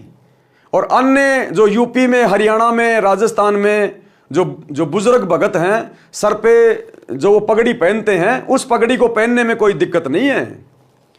केवल सिख समाज के भाई बहन, क्योंकि सिख समाज में पगड़ी और दाढ़ी रखना एक धर्म विशेष की पहचान है, जो सतगुरु के शरण में आने के बाद नहीं चलेगी। बाकी हरियाणा, राजस्थान, यूपी में भाई बहन जो पगड़ी पहनते हैं वो धर्म विशेष का प्रतीक नहीं है। महाराष्ट्र में जो बुजुर्ग भाई बहन है जो सिर पे एक सफेद सफेद टोपी पहनते हैं वो धर्म विशेष की पहचान नहीं है, वो पहन सकते हैं। लेकिन सिख समाज का कोई भी व्यक्ति यदि सतगुरु रामपाल जी का भगत है और अब भी यदि वो अपने धर्म विशेष की वो पहचान अपने सिर पर धारण किए घूम रहा है तो इस भक्ति में नहीं चलेगा। सिख समाज के लोगों ने पगड़ी उतारनी पड़ेगी, सामान्य कटिंग करवानी पड़ेगी, दाढ़ी वाड़ी कटवानी पड़ेगी। इस बाहरी दिखावे के स्थान पर अपने सतगुरु को सम्मान दो, उनको मस्तिष्क पर बैठाओ। मस्तिष्क पर बैठाने का मतलब है गुरुदेव को सबसे ऊपर रखो, यानी गुरु का भगत बनकर प्रत्येक मर्यादा व आज्ञा का पालन करके जनता में उदाहरण बने कि भगत हो तो ऐसा जिससे गुरु जी की शिक्षा दीक्षा का परिणाम दूर से दिखाई दे। कहते भगत बनो तो ऐसा बनो जिससे आम समाज पे प्रभाव पड़े, असर पड़े और दूर से दिखाई दे कि वो आ रहा सतगुरु रामपाल जी का भगत है। और वर्तमान में तुम्हारे को देख के लोग गालियां देते हैं गुरुदेव को, तुम्हारे कुकर्मों को देखकर, तुम्हारे गंदे आचरण को देखकर, तुम्हारी राजनीति वाली गंदी इस प्रक्रिया को देखकर, तुम्हारे स्वार्थों को देखकर। जब कभी तुम आरक्षणों में जाके बैठते हो जाटों के साथ, दूसरी बिरादरी वाले तुम्हें गालियां निकालते हैं, तुम्हारे गुरुदेव को बुरा भला कहते हैं, जब तुम गुंडों की सीबीआई जांच का समर्थन करते हो, राजपूत करनी सेना के धरनों पे बैठते हो, 5-5 लाख रुपया उनको चंदे में देते हो, तब दुनिया वाले तुम्हारे गुरु को गालियां निकालते हैं। जब तुम कांग्रेस का समर्थन करते हो तो बीजेपी वाला आधा देश तुम्हारे गुरुदेव को गालियां देता है, और जब तुम बीजेपी का समर्थन करते हो तो कांग्रेस वाले तुम्हारे गुरुदेव को गालियां देते हैं। और यहां क्या कह रहे हैं गुरुदेव कि भगत हो तो ऐसा हो, उसका आचरण ऐसा हो, दूर से देखते लोग पहचान जाएं कि यह है सतगुरु रामपाल जी का भगत है। तो अभी तो भक्ति आसपास भी नहीं है, भले तुम सार नाम लेके घूम रहे हो, सार शब्द लेके घूम रहे हो फर्जी, अभी तक भक्ति आसपास भी नहीं है सतलोक आश्रमों से जुड़े हुए भाई बहनों के अंदर। परमात्मा ने बताया कि मुझे ज्यादा खुशी उस समय नहीं होती जब लोग मेरे सत्संग सुन के, मेरी पुस्तकें पढ़ के और मेरे से नाम उपदेश लेने आते हैं। गुरुदेव ने कहा कि मेरे को असली खुशी उस दिन होगी जब मेरे भक्तों के आचरण को देखकर, मेरे भक्तों के व्यवहार को देखकर दुनिया मेरे से नाम दीक्षा लेने आएगी कि जी मैं तो आपके एक भगत से बड़ा प्रभावित हुआ, अजी आपका भगत हमारे गांव में एक नंबर का ऐसा था वैसा था, और उसके जीवन में जो परिवर्तन आया है, उसकी भाषा में, उसके बोलचाल में, उसके आचार विचार में, साहब मैं तो गदगद हो गया। मेरा तो वहीं से हृदय परिवर्तित हो गया कि ये तो इसके गुरु ने किया है, अन्यथा ये आदमी तो एक नंबर का गुंडा मवाली था। तो गुरुदेव ने कहा कि मेरे भक्तों के व्यवहार को देखकर जब दुनिया मेरे से नाम लेगी तब मुझे वो असीम शांति होगी। लेकिन भगत तो वर्तमान में गुरुदेव की गैर हाजिरी में अपने गुरुजी की निंदा का, अपने गुरुजी की बदनामी का कारण बन रहे हैं। बांग्लादेश में मुसलमानों के ऊपर छीटाकशी कर रहे हैं। विश्व हिंदू परिषद और बजरंग दल वालों के साथ मिलकर बांग्लादेश के मुसलमानों का विरोध कर रहे हैं। अभी तो पक्ष और विपक्ष की भूमिका में पड़े हुए हैं भगत। अभी तो गुंडों के धरनों पे जाके बैठ रहे हैं भगत। संतों का और गुंडों का क्या काम? अभी तो राजनेताओं की रैलियों में धक्के खा रहे हैं भगत। दुनिया के लिए स्टेडियम बना रहे हैं, जाटों की धर्मशाला बनवा रहे हैं, समाज में भाईचारा बढ़ा रहे हैं भगत। गुरुदेव ने अपने मुख कमल से कहा है कि भक्ति मार्ग में आने के बाद भी अगर तुम वही कुकर्म करोगे तुम तो कंजर हो, कंजर। और फिर एग्जाम्पल दिया गुरुदेव ने कि एक बहन बोली जी मेरा पति नाम नहीं ले रहा, वो पति भी उसके साथ आया हुआ था। तो गुरुदेव ने कहा भाई तू लागता बहुत अच्छा आदमी है, तेरे विचार भी अच्छे हैं, भाई तू नाम क्यों नहीं ले रहा? नाम ले ले भाई, अच्छी बात है। नाम नहीं लेगा तो कहीं ना कहीं भक्ति में बाधा करेगा इनको, अपने बच्चों को। तो वो भगत क्या बोला? वो भगत नहीं था। वो क्या बोला गुरुजी से? बोले महाराज जी नाम तो मैं ले लूं, लेकिन इस आपकी भगतनी में, इस मेरी औरत में जिसने आपसे दीक्षा ले रखी है, इसमें कोई बदलाव तो नहीं आ रहा। जरा सी बच्चे गलती कर देते हैं उनको जानवरों की तरह मारती है। भैंस कभी दूध नहीं दे तो दे लठम लठ, दे लठम लठ, छोटी छोटी बातों पे लड़ाई झगड़ा करती है। इस तुम्हारी भगतनी में कोई बदलाव तो नहीं देख रहा मैं, तो ईसा नाम लेकर मैं क्या करूंगा? तो गुरुदेव भगवान ने कहा कि भैया भक्तों ने अपने आचार विचार व्यवहार में परिवर्तन लाना चाहिए। एक छोटा सा सत्संग सुनिए। हम नाम भगत का धरावर काम जगत तो बूंदे करें, तो क्या कि भगत भी लड़ाई झगड़ा छोटी छोटी बातों पर खर्चा तानी है, थोड़ा हानि लाभ हो जाए, फिर वो कंजरपना, फिर क्या फायदा इस भक्ति का? फिर विश्वास कहाँ आपको भगवान के ऊपर? जो परमात्मा करता है, अब जो भी ऑपरेशन होगा मालिक करेगा। आपकी हानि है तो भी हित, और हित तो हित है ही है, आप इतना विश्वास रखें। अब क्या कहते हैं, जैसे हम पहले गांव गांव में घर घर में सत्संग करने जाते थे, तो हम तो एक बहन ने नाम ले रखा और वो अपने पति ने कहे आप भी नाम ले लो, आप भी नाम ले लो। फिर मेरे से कहने लगे जी समझाओ, नहीं यू मानता है को नहीं, आदमी तो बढ़िया है पर पता नहीं क्या बात है, यू नाम क्यों ना लेता। मैंने उसको समझाया भाई नाम क्यों ले लो आप भी, कोई बुरी चीज तो है नहीं। आपकी पत्नी नाम ले रही, आपके बच्चे ले रहे, आप नहीं लोगे तो इनका कुछ न कुछ बाधा ही करोगे। वो कहने लगा जी नाम तो मैं ले लूं, पर ये आपकी भगतनी में कोई अंतर तक को ना, माड़ी ही बात पर बड़का न दे डंडा दे डंडा। कोई पशु ने दूध ना दिया या दूध देते समय टांग ठाली ठाकर बोला देव लट्ठा दे लट्ठा, मन ने बोला सूरत बोलती नहीं, तो इसमें कोई परिवर्तन तो ना मन देख रहा, फिर नाम तो मैं ले लूं जैसा ही नाम है मत। तो भाई और बहनों, गुरुदेव ने यहां पर वही बात लिखी है। क्या कह रहे हैं? यानी गुरु का भगत बनकर प्रत्येक मर्यादा व आज्ञा का पालन करके जनता में उदाहरण बने कि भगत हो तो ऐसा जिससे गुरु जी की शिक्षा दीक्षा का परिणाम दूर से दिखाई दे। जैसे माथे पर तिलक दूर से दिखाई देता है, जो भगत की पहचान है। भगत की पहचान बाहरी आडंबर की बजाय क्रिया से करवाई जाए। शुभ कर्म करे, बुराइयों से बचे, श्वास के जाप की माला श्वास श्वास से अजप्पा जाप करे। सिर पर बड़े बालों की जटा के स्थान पर सतगुरु द्वारा बताई भक्ति की युक्ति को दृढ़ता से अपनाए।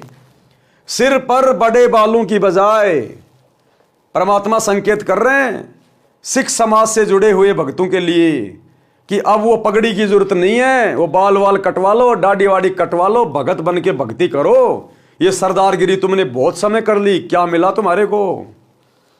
तो क्या कह रहे हैं गुरुदेव? सिर पर बड़े बालों की जटा के स्थान पर सतगुरु द्वारा बताई भक्ति की युक्ति को दृढ़ता से अपनाए।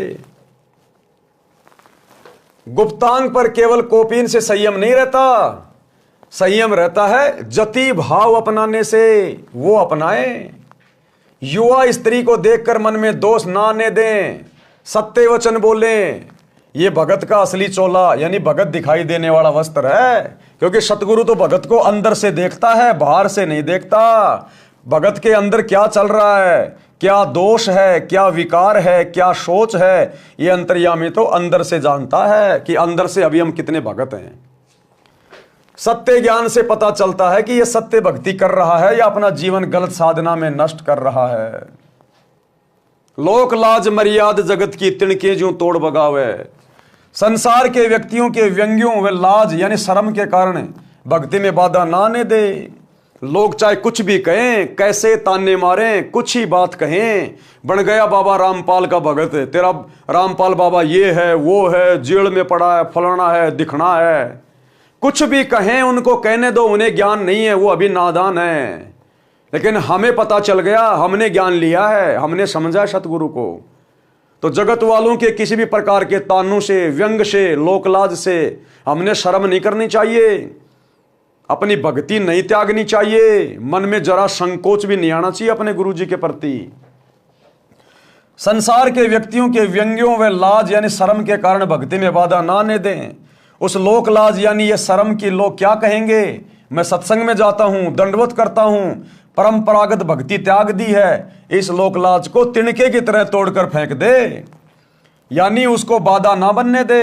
कणक यानी सोना तथा कामिनी यानी सुंदर युवती को देखकर अपनी नीयत में दोष ना आने दे, उसे विष के तुल्य जाने, तब साधक अमरलोक में जा सकेगा। अपने इष्ट देव के प्रति पतिव्रता स्त्री की तरह समर्पित रहें। जो पतिव्रता पति से राती आन पुरुष नहीं भाव है। अपने इष्ट देव के प्रति, तो अभी आपने गुरुदेव के मुख कमल से क्या सुना कि अपने ही गुरु को इष्ट मानकर भक्ति करनी है, अपने ही गुरु को इष्ट मानकर। एक बार फिर से सुन लीजिए।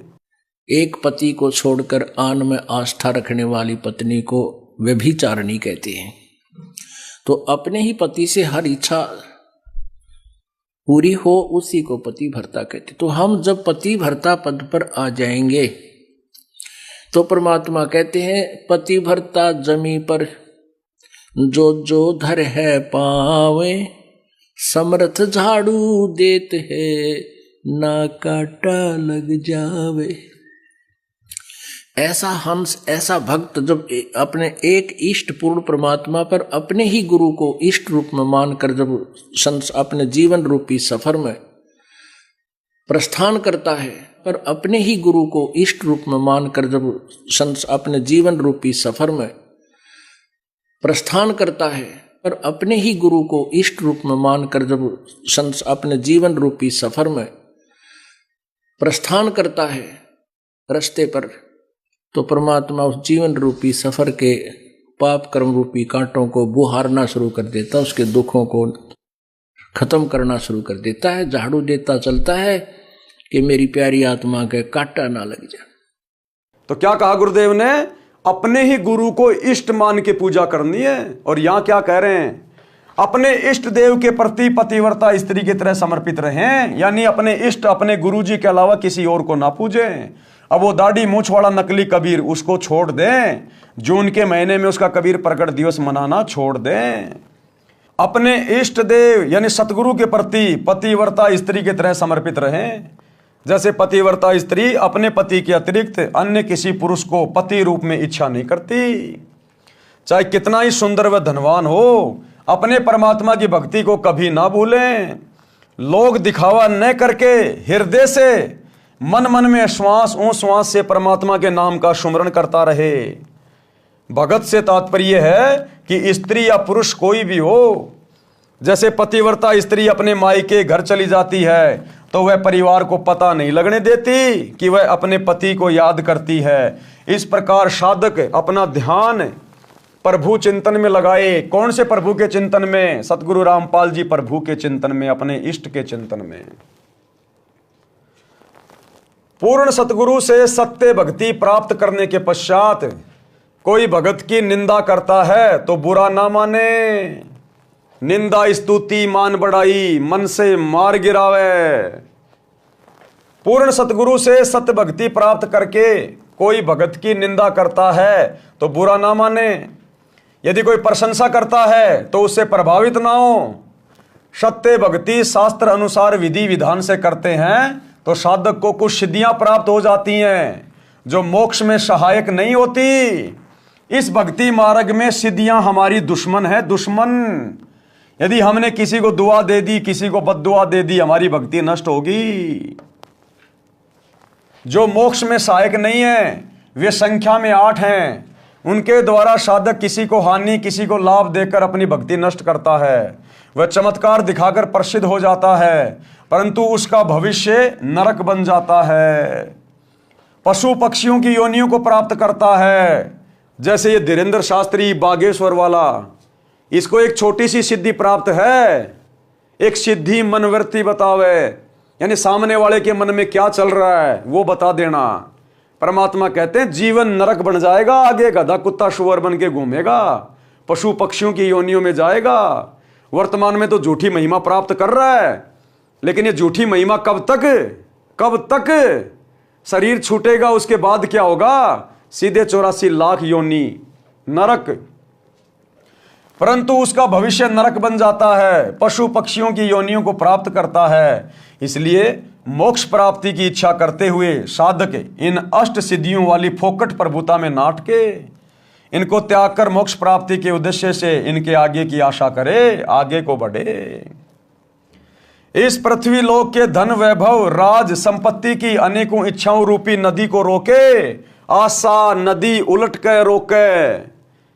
यानी इस पृथ्वी लोक की, इस काल लोक की किसी भी धन दौलत की, राज्य प्राप्ति की या संपत्ति की या और भी कोई इच्छाएं हैं, उन इच्छाओं रूपी नदी को रोको। आडा बांध लगाना यानी दृढ़ निश्चय रूपी मजबूत बंध लगाएं। संसार रूपी खारे यानी दुखों से भरे समुद्र में फिर जन्म ना लें। जिस इष्ट की भक्ति गुरु बताता है वह गुरु अपने अनुयायियों को उस इष्ट के धाम में जो आकाश में है पहुंचाने में पूरा सहयोग करता है। नित्यानंद जी के गुरुजी श्री गुमानी दास जी श्री विष्णु जी के भगत थे। नित्यानंद जी ने उसी की प्राप्ति की महिमा बताई है तथा कहा है कि अपनी साधना की शक्ति को सुरक्षित रखने से सूक्ष्म शरीर जो स्थूल शरीर के अंदर है वह भक्ति की शक्ति से तेजोमय हो जाता है। यदि भक्ति नहीं करता तो वह शरीर मिट्टी के तुल्य था। इस शब्द से यह प्रमाणित हुआ कि जैसे खिलाड़ी जिला स्तर पर खेलते हैं तो खेल के नियम वही होते हैं जो अंतर्राष्ट्रीय स्तर पर खेलने वाले खेल के होते हैं। नित्यानंद जी तो राज्य स्तर पर खेला करते थे, यानी विष्णु जी तक की भक्ति थी उनके पास तो केवल स्टेट लेवल की। उसको सफल किया। हम परमात्मा कबीर जी को इष्ट मानकर, किसको? अपने गुरु को इष्ट मानकर, हम परमात्मा कबीर जी को इष्ट मानकर भक्ति करते हैं। नियम वही है, हम अंतर्राष्ट्रीय स्तर के खिलाड़ी हैं, यानी हम सतलोक की भक्ति कर रहे हैं। संत नित्यानंद जी ने अपने जीवन के अंतिम दिन जटेला तालाब पर भक्ति करके व्यतीत किए। जटेला तालाब भिवानी जिले की तहसील दादरी में कई गांवों की सीमा पर बना है। गांव माजरा, बिगोवा, बास आदि आदि की सीमा पर है। संत नित्यानंद जी श्री विष्णु श्री कृष्ण जी की भक्ति करते थे। उनके गुरु श्री गुमानी दास जी दिल्ली के संत श्री चरण दास वैष्णव के शिष्य थे। पाठक जन पढ़ें सृष्टि रचना इसी पुस्तक के पेज नंबर 254 पर। आप जी को ज्ञान होगा कि संत नित्यानंद जी को किस श्रेणी का मोक्ष प्राप्त हुआ। आधा अधूरा, वापस 84 लाख योनियों में जाना पड़ेगा, नरक भी भोगना पड़ेगा श्री विष्णु तक की भक्ति करने वालों को। संत गरीबदास जी को परमात्मा कबीर जी मिले थे। उन्होंने संत गरीबदास जी को बताया कि संत भगत किसी भी स्तर की भक्ति कर रहा है वह आदरणीय है, परंतु जब तक परम सतगुरु यानी पूर्ण गुरु नहीं मिलेगा, और पूर्ण गुरु एक केवल वर्तमान में एक ही है भाई, सतगुरु रामपाल जी, जो 2 अक्षर का सच्चा नाम दीक्षा में देता है, तब तक न तो उस गुरु की मुक्ति है और न शिष्य की। गरीब साध साध सब नेक हैं, आप अपनी ठोर, और जो निज धाम पहुंचाव ही सो साधु कोई और। गरीब साध हमारे सगे हैं, ना काहू को दोष, जो सारनाम बतावई सो साधु सिरपोश। जो सारनाम बताएगा वही साधु पूजा के योग्य है, सिर पर रखने योग्य है, अति सम्माननीय है, पूजनीय है। शब्दार्थ, संत गरीबदास जी ने कहा है कि जो परमात्मा का सत्य मार्ग बताते हैं वे संत अच्छी आत्माएं हैं, उनका उद्देश्य गलत नहीं है। जो जहां तक का ज्ञान रखता है वह उस स्थान पर ठीक है। यानी जैसे कोई विष्णु जी की साधना बताता है, कोई शिव जी की तथा कोई ब्रह्म की साधना वेदों अनुसार करता तथा करवाता है, वह उस स्थिति तक तो ठीक है, परंतु उस साधक से निज धाम यानी सनातन परम धाम सतलोक प्राप्त नहीं हो सकता। जो संत सतलोक प्राप्ति का मार्गदर्शन करते हैं वे संत उपरोक्त संतों से भिन्न हैं। सतगुरु रामपाल जी सभी से भिन्न हैं, क्योंकि ये परमेश्वर हैं, परमेश्वर स्वयं कबीर भगवान। जो संत परमात्मा के लिए प्रयत्नशील हैं वे सब संत अपने सगे यानी रिश्तेदार हैं, हमारे खास साथी हैं। इनको हम दोष नहीं देते, क्योंकि इनको पूर्ण मोक्ष मंत्र सारनाम का ज्ञान नहीं है। इन संतों का शिष्य बनने से जीव का पूर्ण मोक्ष नहीं होता, जन्म मरण बना रहता है। जो संत सारनाम की दीक्षा देते हैं वे हमारे सिर के ताज हैं, वे सिर माथे पर रखने योग्य हैं, अर्थात विशेष आदरणीय हैं।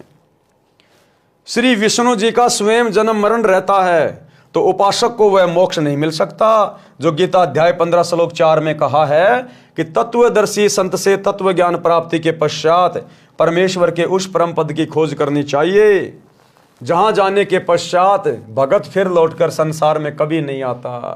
केवल उस परमेश्वर की भक्ति करो जिसे संसार रूपी वृक्ष की रचना की है।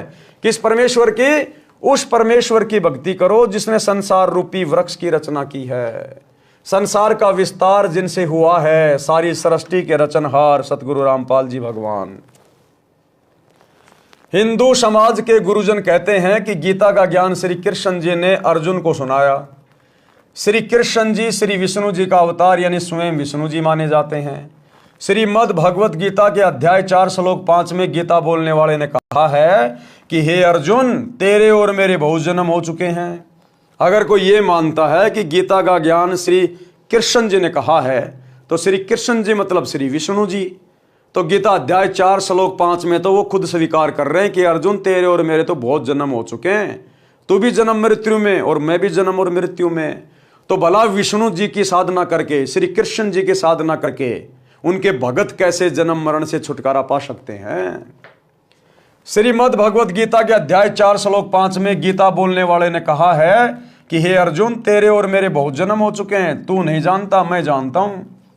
इससे स्पष्ट हुआ कि श्री विष्णु जी नाशवान है। नाशवान यानी जो जन्म और मरण में है। जन्म मृत्यु होता है। श्री देवी पुराण के 3रे स्कंद में स्वयं विष्णु जी ने स्वीकारा है कि मैं विष्णु, ब्रह्मा तथा शंकर जन्मते मरते हैं। हमारा तो आविर्भाव यानी जन्म तथा तिरोभाव यानी मृत्यु हुआ करता है। इससे भी स्पष्ट है कि श्री विष्णु जी अविनाशी नहीं है। गीता अध्याय 2 श्लोक 17, गीता अध्याय 15 श्लोक 17 में अविनाशी परमात्मा तो गीता ज्ञानदाता से भी अन्य कहा है। फिर गीता अध्याय 18 श्लोक 62 में गीता ज्ञानदाता ने कहा है कि हे भारत, सर्व भाव से तू उस परमेश्वर की शरण में जा, सर्व भाव से उस परमेश्वर की शरण में जा। उस परमेश्वर की कृपा से ही तू परम शांति को तथा सनातन परम धाम को प्राप्त होगा। भक्ति मुक्ति के दाता सतगुरु भटकन प्राणी फिरंदा, और इस साहिब के हुक्म बिना नहीं तरवर पात हिलंता। इस सतगुरु की रजा के बिना उस सनातन परम धाम में कोई झांक भी नहीं सकता। इन प्रमाणों से सहज में पता चलता है कि श्री नित्यानंद जी को गीता में वर्णित पूर्ण मोक्ष प्राप्त नहीं हुआ। कबीर जी ने कहा है कि जो जाकी शरणा बसे ताको ताकी लाज, जल स्यों ही मछली चढ़े बह जाते गजराज। भावार्थ, जो भगत जिस भी देवी देव की भक्ति करता है वह इष्ट अपने भगत को राहत अवश्य देता है, जो सामान्य व्यक्ति के लिए अनहोनी के समान होती है। उदाहरण के लिए यदि किसी व्यक्ति ने थानेदार की सेवा कर रखी है, यानी मित्रता कर रखी है, तो थानेदार अपने मित्र को थाने में आने पर कुर्सी पर बैठाता है, चाय भोजन खिलाता पिलाता है, जो सामान्य व्यक्ति के लिए संभव नहीं है। यह सामान्य व्यक्ति के लिए अनहोनी से कम नहीं है। यदि किसी ने पुलिस अधीक्षक यानी एसपी से पहचान बना रखी है तो उसको और अधिक लाभ होता है। इसी प्रकार हम ऊपर चलें तो प्रांत में यदि मुख्यमंत्री जी से पहचान है तो उसको जो लाभ होगा वह नीचे वालों की तुलना में अनहोनी होगी। इसी प्रकार यदि देश के प्रधानमंत्री जी से मेल हो जाए तो लाभ का वार पार नहीं।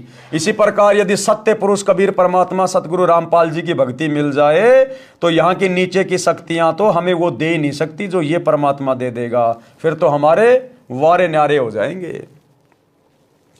लेखक ये कहना चाहता है कि यदि कोई देवी देवताओं की भक्ति करता है तो लाभ तो उनको भी मिलता है, उन देवी देवताओं की भक्ति करने वाले को भी लाभ देने वाला यही परमात्मा है, यही सतगुरु है। परंतु जो लाभ पूर्ण परमात्मा की भक्ति से सर्व लाभ होता है, यदि प्रधानमंत्री का व्यक्ति है तो उसके साथ देश के सर्व मुख्यमंत्री तथा अन्य अधिकारी कर्मचारी हो जाते हैं, सब उसका सहयोग करते हैं। यानी जब हम सतगुरु रामपाल जी की भक्ति करेंगे तो ये नीचे के देवी देवता तो वैसे हमारे साथ हो जाएंगे, ये हमें फिर परेशान नहीं कर सकते, दुखी नहीं कर सकते, सब उसका सहयोग करते हैं, विरोध का स्थान नहीं रहता। इसी प्रकार पूर्ण परमात्मा की भक्ति करने वाले भगत के साथ विश्व के सब देवी देवता हो जाते हैं, वे उसकी हर संभव सहायता करते हैं, बाधा नहीं करते। यदि कोई भूत पितर प्रेत भैरव बेताल पूर्ण परमात्मा के भगत को हानि करने की सोचता भी है तो देवी देवता ही उनको दूर कर देते हैं। यानी ये देवी देवता सतगुरु रामपाल जी की भक्ति लेने के बाद मर्यादा में रहेंगे तो हमारे सिक्योरिटी गार्ड बनकर रहेंगे, सिक्योरिटी गार्ड। और बताते हैं कि तुम्हें पता है ये किसकी शरण में है, फिर वे शैतानी शक्तियां भय मानकर कोई हानि करने की हिम्मत नहीं करते। यदि गलती से किसी भूत प्रेत ने कुछ छेड़छाड़ परमेश्वर के भगत से कर दी, किस परमेश्वर के भगत से? सतगुरु रामपाल जी परमेश्वर जी के भगत से, तो उसे परमेश्वर के गण पकड़ कर ले जाते हैं और पिटाई करके सलाखों के अंदर बंद कर देते हैं। परमात्मा कबीर जी ने कहा है कि एक साधे सब सदे, सब साधे सब जाए, माली सींचे मूल को फले फूले अगाए। बात अंत में भाई और बहनों वही आएगी, एक साधे सब सदे, यानी हमने पतिव्रता पद की भक्ति पे आना पड़ेगा। हमने अब जून के महीने में उस नकली दाढ़ी मूंछ वाले कागज के कबीर को इष्ट मानकर कबीर प्रकट दिवस मनाना छोड़ना पड़ेगा। उस दाढ़ी मूंछ वाली फोटो को अपने घर से बाहर निकालना पड़ेगा, लॉकेट से बाहर निकालना पड़ेगा। हमने उन फोटोओं को दंडवत भी नहीं करना। हमने पतिव्रता पद पे आना है। हमारा पति हमारा गुरु है, ये हमारे इष्ट हैं, हमारे परमेश्वर हैं। हमने इस पद पे आना पड़ेगा। एक साधे सब सदे, एक सतगुरु की भक्ति करने से, इनको साधने से सब की भक्ति सफल हो जाती है। और सब साधे सब जाए, और यदि हम सब की भक्ति करते रहेंगे, सभी को मानते रहेंगे, गरीबदास जी का भी बोध दिवस मना रहे हैं, और दाढ़ी मूंछ वाले कबीर जी का भी प्रकट दिवस मना रहे हैं, और अपने गुरु जी को भी कह रहे हैं हमारे गुरु जी भगवान है, परमात्मा है, तो परमात्मा कहते हैं फिर तुम्हारा सब कुछ नष्ट हो जाएगा, बर्बाद हो जाएगा। एक साधे सब सदे, सब साधे सब जाए, और माली सींचे मूल कूं। जो माली होता है, जिसको प्रोसीजर का पता होता है, माली यानी भगत, जिसको वास्तु में ज्ञान हो गया, वो तो मूल की पूजा करेगा। तो भक्ति का मूल हमारा सतगुरु है। तो फले फूले अघाए, उसके बाद देखना कैसे भगत की भक्ति रूपी बगीची फूलों से फलों से लदपद हो जाएगी। शब्दार्थ, आम या अन्य पेड़ के पौधे की जड़ को जमीन में गड्ढा बनाकर रोपते हैं, जड़ की सिंचाई करते हैं। एक जड़ को साधने यानी पूजा करने से पौधे के सर्व अंग विकसित होते हैं।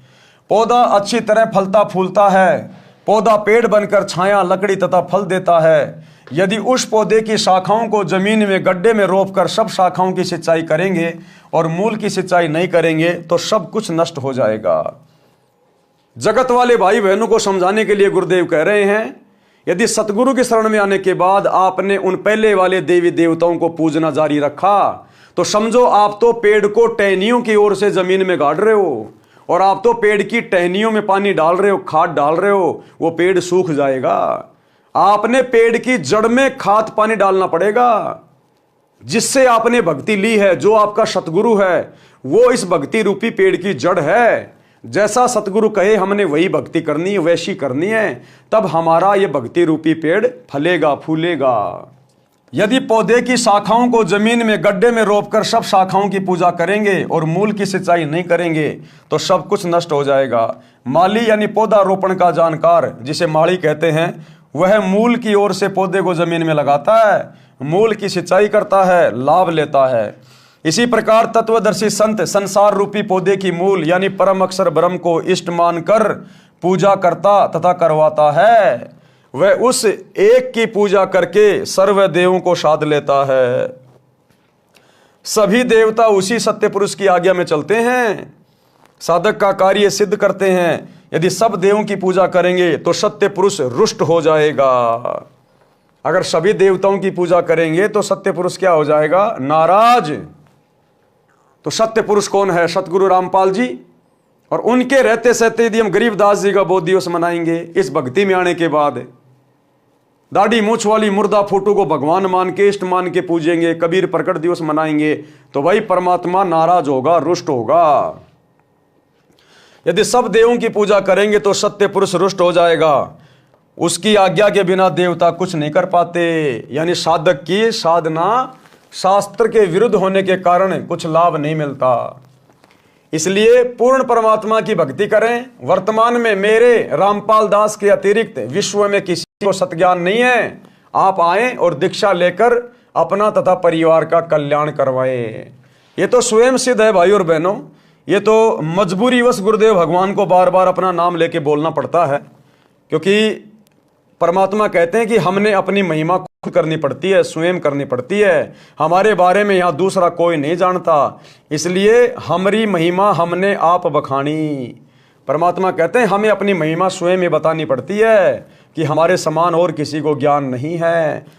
तो भाई और बहनों, अब आप और हमारी तो समझ में आ जानी चाहिए कि सतगुरु रामपाल जी के अलावा धरती पर जीव आत्मा का ठिकाना नहीं है, कहीं ठोर ठिकाना नहीं है। अगला जन्म यदि सत भक्ति शुरू नहीं की तो सीधा 84 लाख योनियों से शुरू होगा। गधे कुत्ते शुअर के जन्म मिलेंगे। अब आगे गुरुदेव भगवान हमें कथा सुना रहे हैं, मनीराम कथावाचक पंडित जी की कहानी। यानी कौन अधिकारी है, कौन अधिकारी नहीं है, भक्ति कैसे करनी है, क्या है।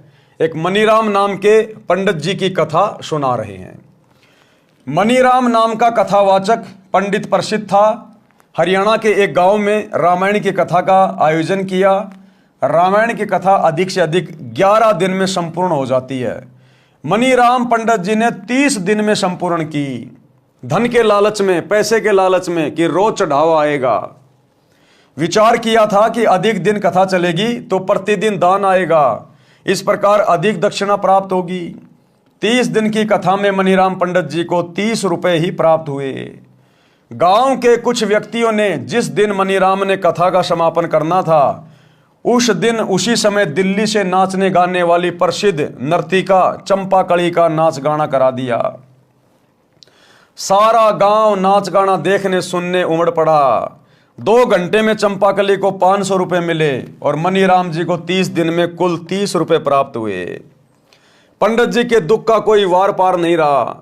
रास्ते में गांव छुड़ानी था। मनीराम जी को पता था कि यहाँ गरीबदास जी परम संत रहते हैं, उनसे मिलकर आगे चलूंगा। संत गरीबदास जी के पास गांव तथा आसपास के गांव के 10-12 भगत बैठे थे।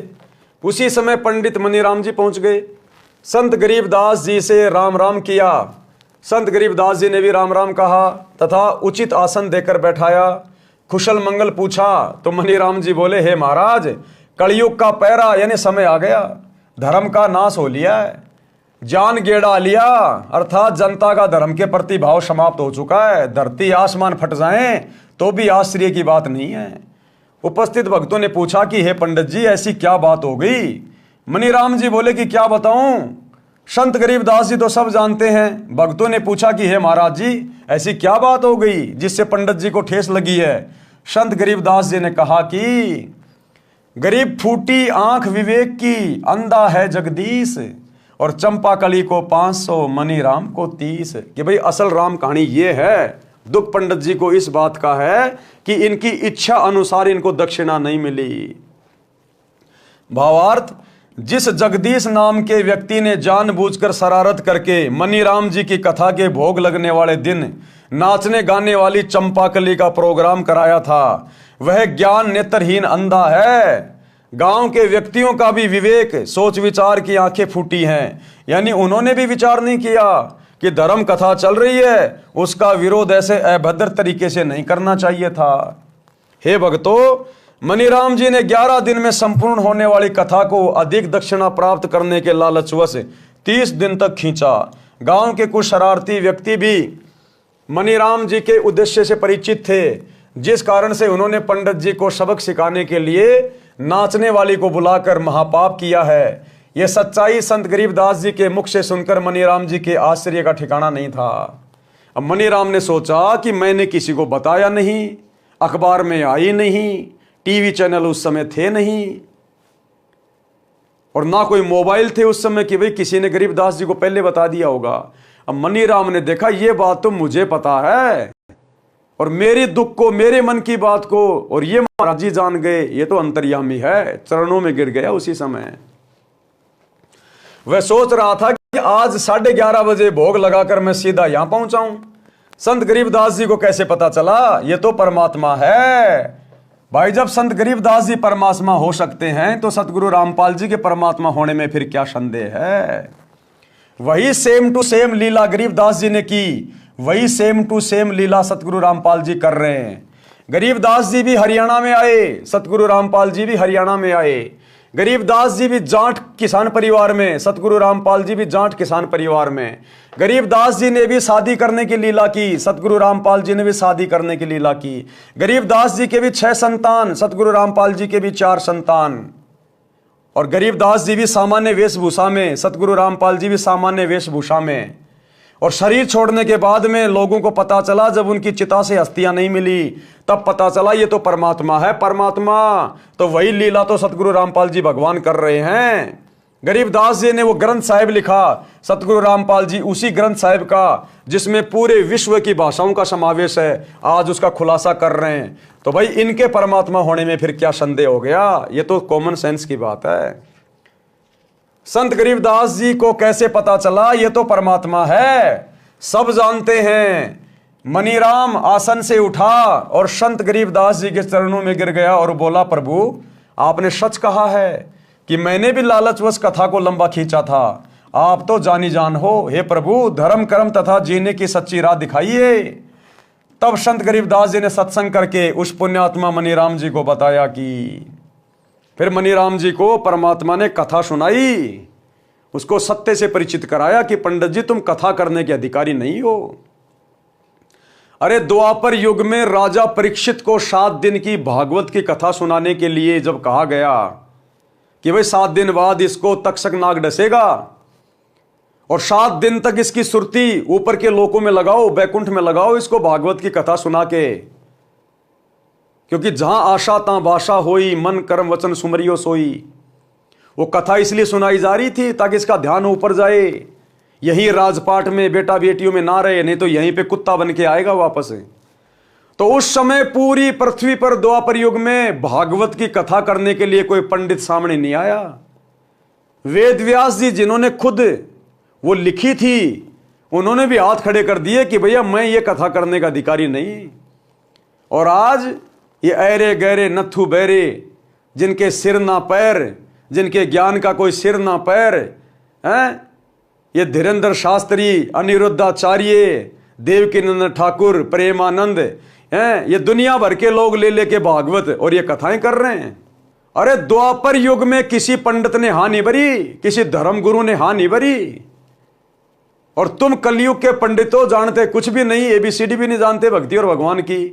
तुम्हारा आचरण, तुम्हारा धर्म, तुम्हारा कर्म सब कुछ शास्त्रों के खिलाफ है।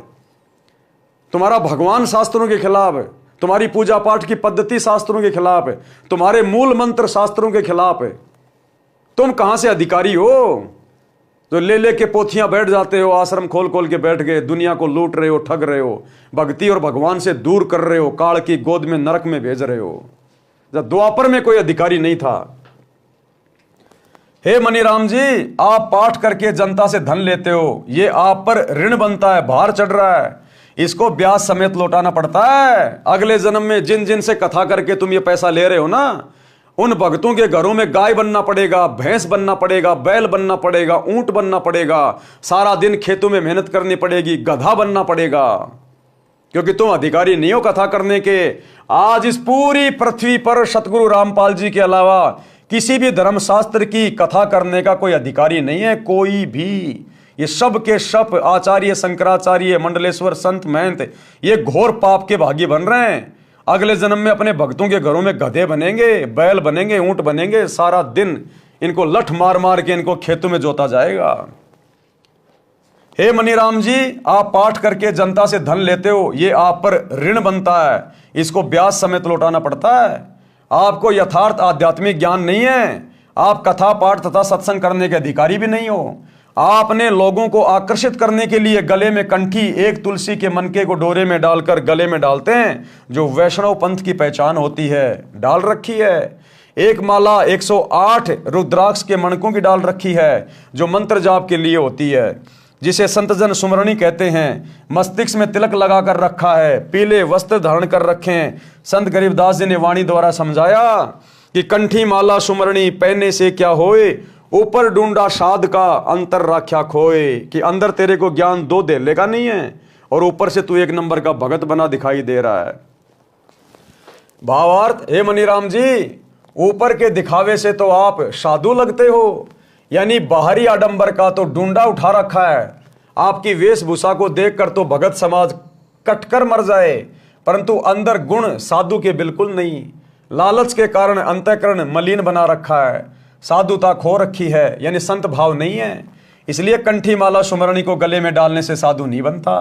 आत्म कल्याण के लिए पूर्ण संत से दीक्षा लेकर आजीवन मर्यादा में रहकर भक्ति करने से कल्याण होता है। आप पाठ करने के अधिकारी नहीं हो। अधिकारी बिना पाठ करना यजमान के साथ धोखा है। आपके पूर्वज ऋषिजन वास्तव में पंडित थे, विद्वान पुरुष थे, वे ऐसी गलती नहीं करते थे। यानी तुम्हारे पूर्वज जो द्वापर में थे वो ऐसी गलती नहीं करते थे। संत गरीबदास जी ने उदाहरण द्वारा समझाया है। राजा परीक्षित का उद्धार। अब मनीराम पंडित जी को गरीबदास जी ने राजा परीक्षित की कथा सुनाई, कैसे उसको तक्षक नाग ने डसा, कैसे उसको श्राप लगा, और 7 दिन की भागवत सुनाने के लिए द्वापर युग में कोई भी पंडित ऋषि कथावाचक सामने नहीं आया। सबने हाथ खड़ा कर दिया, क्योंकि 7वें दिन उसका रिजल्ट आना था। इसलिए सब के सब डर गए कि तुम्हारी पोल पट्टी खुल जाएगी, क्योंकि तुम अधिकारी नहीं हो। आज इन लोगों को डर नहीं है, इसलिए ले लेके कांख में पोथी और ये भागवत करने के लिए गांव गांव में जाके लगा के पांडाल बैठ जाते हैं। राजा परीक्षित का उद्धार। जिस समय राजा परीक्षित को ऋषि के श्रापवश तक्षक सर्प ने डसना था, तो राजा परीक्षित जी के उद्धार के लिए श्रीमद् भागवत सुधा सागर की 7 दिन की कथा करनी थी। पृथ्वी के सभी ऋषियों तथा पंडितों से श्री भागवत की कथा परीक्षित को सुनाने का आग्रह किया गया। वे वास्तव में पंडित थे, वे परमात्मा के विधान को जानते थे। उनको यह भी पता था कि 7वें दिन परिणाम आएगा। विश्व के बुद्धिजीवी व्यक्तियों की दृष्टि 7वें दिन परीक्षित का क्या होगा, इस पर टिकी थी। पृथ्वी के सभी पंडितों ने श्रीमद् भागवत की कथा सुनाने से मना कर दिया तथा कह दिया कि हम अधिकारी नहीं हैं, हम किसी के मानव जीवन के साथ खिलवाड़ करके पाप के भागी नहीं बनेंगे। जिस वेदव्यास जी ने श्रीमद् भागवत को लिखा था, उसने भी कथा सुनाने से इनकार कर दिया। सब ऋषियों ने बताया कि स्वर्ग से ऋषि सुखदेव जी को इस कार्य के लिए बुलाया जाए, वे कथा सुनाने के अधिकारी हैं। राजा परीक्षित के लिए स्वर्ग से सुखदेव ऋषि को बुलाया गया। कुछ समय नरक भोगकर युधिष्ठिर स्वर्ग में पुण्य फल भोग रहा है। उसने वंश के मोहवश होकर अर्जुन के पौत्र परीक्षित के उद्धार के लिए अपने कुछ पुण्यों को सुखदेव यानी सुखदेव ऋषि को दान किया। उस पुण्य की कीमत से श्री सुखदेव ऋषि जी विमान में बैठकर पृथ्वी पर परीक्षित राजा को श्रीमद् भागवत की कथा सुनाने आए। 7 दिन कथा सुनाकर परीक्षित का राज तथा परिवार से मोह समाप्त किया। तक्षक सर्प ने परीक्षित को कथा के दौरान ही डसा।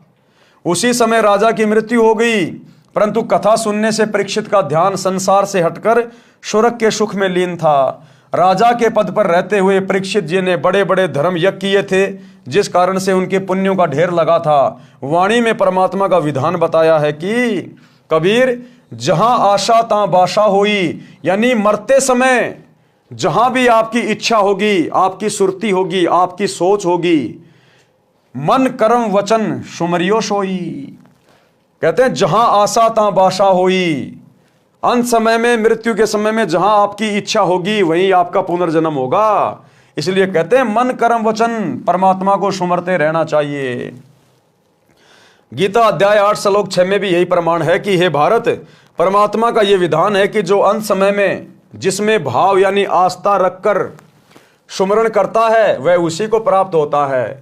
इसी विधान अनुसार राजा परीक्षित का जीव स्थूल शरीर त्याग कर जो सर्प विष से मर गया था, सूक्ष्म शरीर युक्त सुखदेव ऋषि के साथ विमान में बैठकर स्वर्ग में चला गया। संत गरीबदास जी गांव छुडानी जिला झज्जर ने मनीराम जी को बताया कि सुखदेव ऋषि के द्वारा सुनाई कथा से राजा परीक्षित का मन संसार से हटकर स्वर्ग की प्राप्ति के लिए प्रेरित हो गया था, जिस कारण से मृत्यु के उपरांत उस जन्म में राजा के दौरान किए पुण्यों के फलस्वरूप स्वर्ग चला गया। जन्म मरण का चक्कर अभी शेष है, यानी गधा कुत्ता सुअर तो बनना ही बनना है। केवल जितने उसके पुण्य रहेंगे उतने दिन वो स्वर्ग में रहेगा, बाकी फिर नरक में और फिर 84 लाख योनियों में। क्योंकि पूर्ण मुक्ति जन्म मरण का रोग तो केवल सच्चे सतगुरु की शरण में आकर आजीवन मर्यादा में रहकर भक्ति करने से कटेगा। काल ब्रह्म के लोक में स्वर्ग महास्वर्ग प्राप्ति को ही उद्धार हुआ मानते हैं, जो संपूर्ण आध्यात्मिक ज्ञान के टोटे का परिणाम है। काल ब्रह्म के लोक वाला उद्धार भी पृथ्वी के किसी ऋषि पंडित के स्तर का नहीं है, क्योंकि इनका पाठ व कथा यानी सत्संग करने में मान बढ़ाई उद्देश्य रहता है। एक दूसरे ऋषि के प्रति प्रसिद्धि की चाह में ईर्ष्या रोग भी लगा रहता है। सुखदेव जी एक संत जनक जी के शिष्य थे। राजा जनक को पूर्ण परमात्मा कबीर जी मिले थे, उनको सोहम नाम जाप दिया था। राजा जनक के प्रमुख तथा प्रिय शिष्य सुखदेव जी थे। जनक जी ने यह मंत्र केवल सुखदेव जी को दिया था, जिस कारण से सुखदेव का स्वर्ग समय अधिक है। राजा जनक के साथ काल ने धोखा किया था। उन्होंने अपने आधे पुण्य 12 करोड़ नरक भोग रहे जीवों को दान कर दिए थे, जिस कारण से उनका स्वर्ग समय कम रह गया था। और वे सन 1469 में पंजाब प्रांत में भारत देश में श्री कालूराम मेहता खत्री अरोड़ा के घर श्री नानक नाम से जन्मे थे। यानी सिख धर्म के प्रवर्तक श्री नानक जी राजा जनक वाली आत्मा है, राजा जनक वाली, जो त्रेता में सीता जी के पिता थे, वर्तमान में पाकिस्तान देश में है। सुखदेव जी को पृथ्वी पर किसी से कोई द्वेष तथा ईर्ष्या या मान बढ़ाई की चाह नहीं थी। उनके द्वारा सुनाई कथा का प्रभाव परीक्षित के मन पर पड़ा, जिस कारण से उनका स्वर्गवास हुआ। यदि अन्य ऋषि कथा करता तो राजा का मन राज व परिवार में रह जाता, उनका पुनः जन्म पृथ्वी पर होता, पुण्यों को राजा बनकर नष्ट करता। संत गरीबदास जी ने बताया कि हे मनीराम, जब तक जीव का जन्म मरण समाप्त नहीं होता तो उसको परम शांति नहीं होती। फिर राजा बनकर राज की लाभ हानि की आग में जलता है, निर्धन बनकर कष्ट उठाता है, फिर पशु पक्षी आदि आदि के शरीरों में कष्ट उठाता है। आप श्री विष्णु उर्फ श्री कृष्ण जी के भगत हो, वैष्णव साधु श्री विष्णु जी को इष्ट रूप में मानते हैं। आप ये भी मानते हो कि श्री कृष्ण यानी श्री विष्णु जी ने मद भगवत गीता का ज्ञान अर्जुन को सुनाया। गीता ज्ञान सुनाने वाला गीता अध्याय 18 श्लोक 62 में स्पष्ट करता है कि मेरे से अन्य कोई परम ईश्वर है। हे भारत, तू सर्वभाव से उस परमेश्वर की शरण में जा, उस परमेश्वर की कृपा से तू परम शांति को तथा सनातन परम धाम को प्राप्त होगा। यानी गीता बोलने वाले के पास में चाहे उसको श्री कृष्ण समझो, चाहे विष्णु समझो, चाहे काल समझो, अगर उस गीता बोलने वाले के पास में ही जन्म और मरण के रोग को समाप्त करने की भक्ति होती और परम सुख प्राप्त कराने वाली शक्ति होती, तो गीता अध्याय 18 श्लोक 62 में यह कभी नहीं कहता कि उस परम सुख को प्राप्त करने के लिए, सनातन परम धाम को प्राप्त करने के लिए, जहां जाने के बाद साधक फिर लौटकर संसार में नहीं आता, उसकी प्राप्ति के लिए तो किसी तत्वदर्शी संत की खोज कर ले। यानी श्री कृष्ण जी ने, श्री विष्णु ने उस काल में अपनी भक्ति को रिजेक्ट कर दिया कि अर्जुन, मेरे पास में सदा सदा के लिए जन्म मरण से, 84 लाख योनियों से, नरक से मुक्त करने वाली भक्ति नहीं है। उसके लिए किसी तत्वदर्शी संत की खोज कर, और वो तत्वदर्शी संत वर्तमान में सतगुरु रामपाल जी हैं। इसलिए सतगुरु रामपाल जी के भगत अपने गुरु जी को श्री राम से बड़ा कहते हैं, श्री कृष्ण जी से बड़ा कहते हैं, काल से बड़ा कहते हैं, ब्रह्मा विष्णु महेश से बड़ा कहते हैं। क्योंकि वो जन्म मरण का रोग जो ना श्री कृष्ण काट सकता, ना ब्रह्मा विष्णु महेश काट सकते, ना काल काट सकते, क्योंकि यहां उन्होंने अपने हाथ खड़े कर दिए। गीता अध्याय 18 श्लोक 62 में स्पष्ट करता है कि मेरे से अन्य कोई परमेश्वर है, हे भारत तू सर्वभाव से उस परमेश्वर के शरण में जा, उस परमेश्वर की कृपा से ही तू परम शांति को तथा सनातन परम धाम यानी सतलोक को प्राप्त होगा। इसलिए सतगुरु रामपाल जी देवों के देव महादेव हैं, सर्व से ऊपर हैं, ये एकमात्र इष्ट हैं। गीता अध्याय 7 श्लोक 29 में गीता ज्ञानदाता ने बताया कि जो भगत जरा यानी वृद्धावस्था तथा मरण यानी मृत्यु से छुटकारा यानी मोक्ष प्राप्ति के लिए प्रयत्नशील हैं, काल लोक के राज्य तथा स्वर्ग महास्वर्ग तक की इच्छा नहीं रखते, वे तत्परम से संपूर्ण अध्यात्म से तथा सर्व कर्मों से परिचित हैं। गीता अध्याय 8 श्लोक 1 में अर्जुन ने गीता ज्ञान देने वाले से प्रश्न किया कि जिस तत्ब्रह्म के विषय में आपने अध्याय 7 के श्लोक 29 में कहा कि वह तत्ब्रह्म क्या है, इसका उत्तर गीता ज्ञानदाता ने गीता अध्याय 8 श्लोक 3 में दिया है और बताया कि वह परम अक्षर ब्रह्म है। कौन है परम अक्षर ब्रह्म? कबीर देव। गीता अध्याय 8 के श्लोक 5 तथा 7 में गीता ज्ञानदाता ने अपनी भक्ति करने को कहा है जिससे मेरी प्राप्ति होगी, और गीता के अध्याय 8 के श्लोक 8, 9 व 10 में उस अपने से दूसरे परम अक्षर ब्रह्म की भक्ति करने को कहा है। तो भाई वो गीता बोलने वाले भगवान से अलग दूसरा भगवान कौन है जिसकी भक्ति करने के लिए वो कह रहा है? वो है सतगुरु रामपाल जी, परम अक्षर ब्रह्म, जिससे मेरी प्राप्ति होगी। और गीता के अध्याय 8 के श्लोक 8, 9, 10 में उस अपने से अन्य परम अक्षर ब्रह्म की भक्ति करने को कहा है जिससे उसकी प्राप्ति होगी।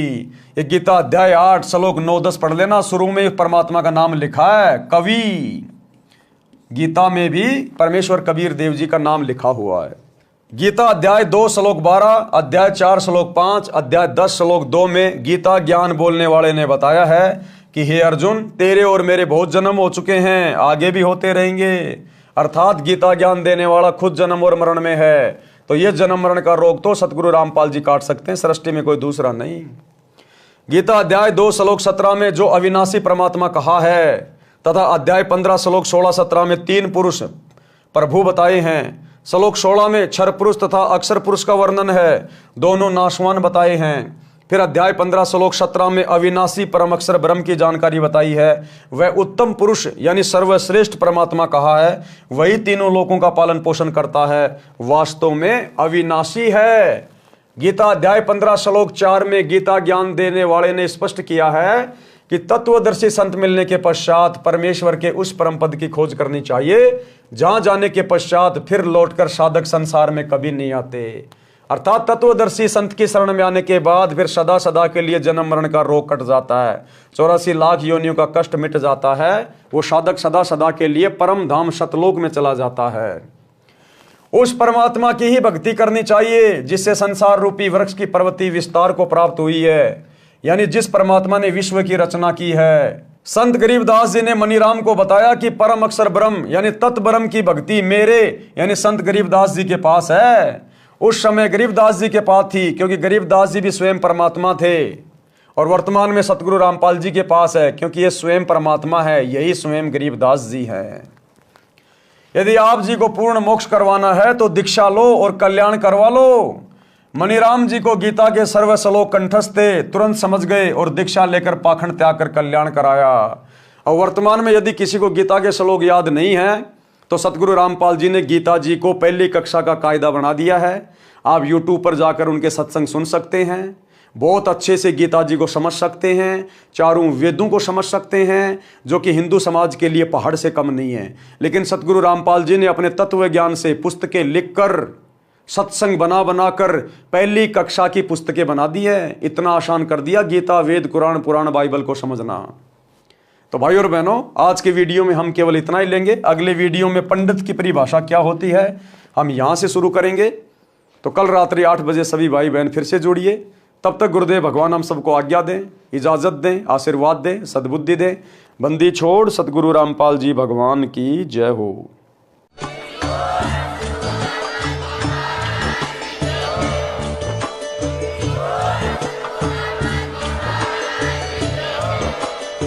भाई जो गुरु बचन पे डट के,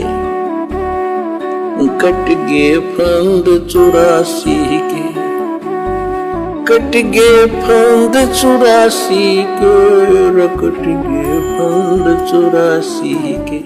भाई जो गुरु बचन पे डट के, कट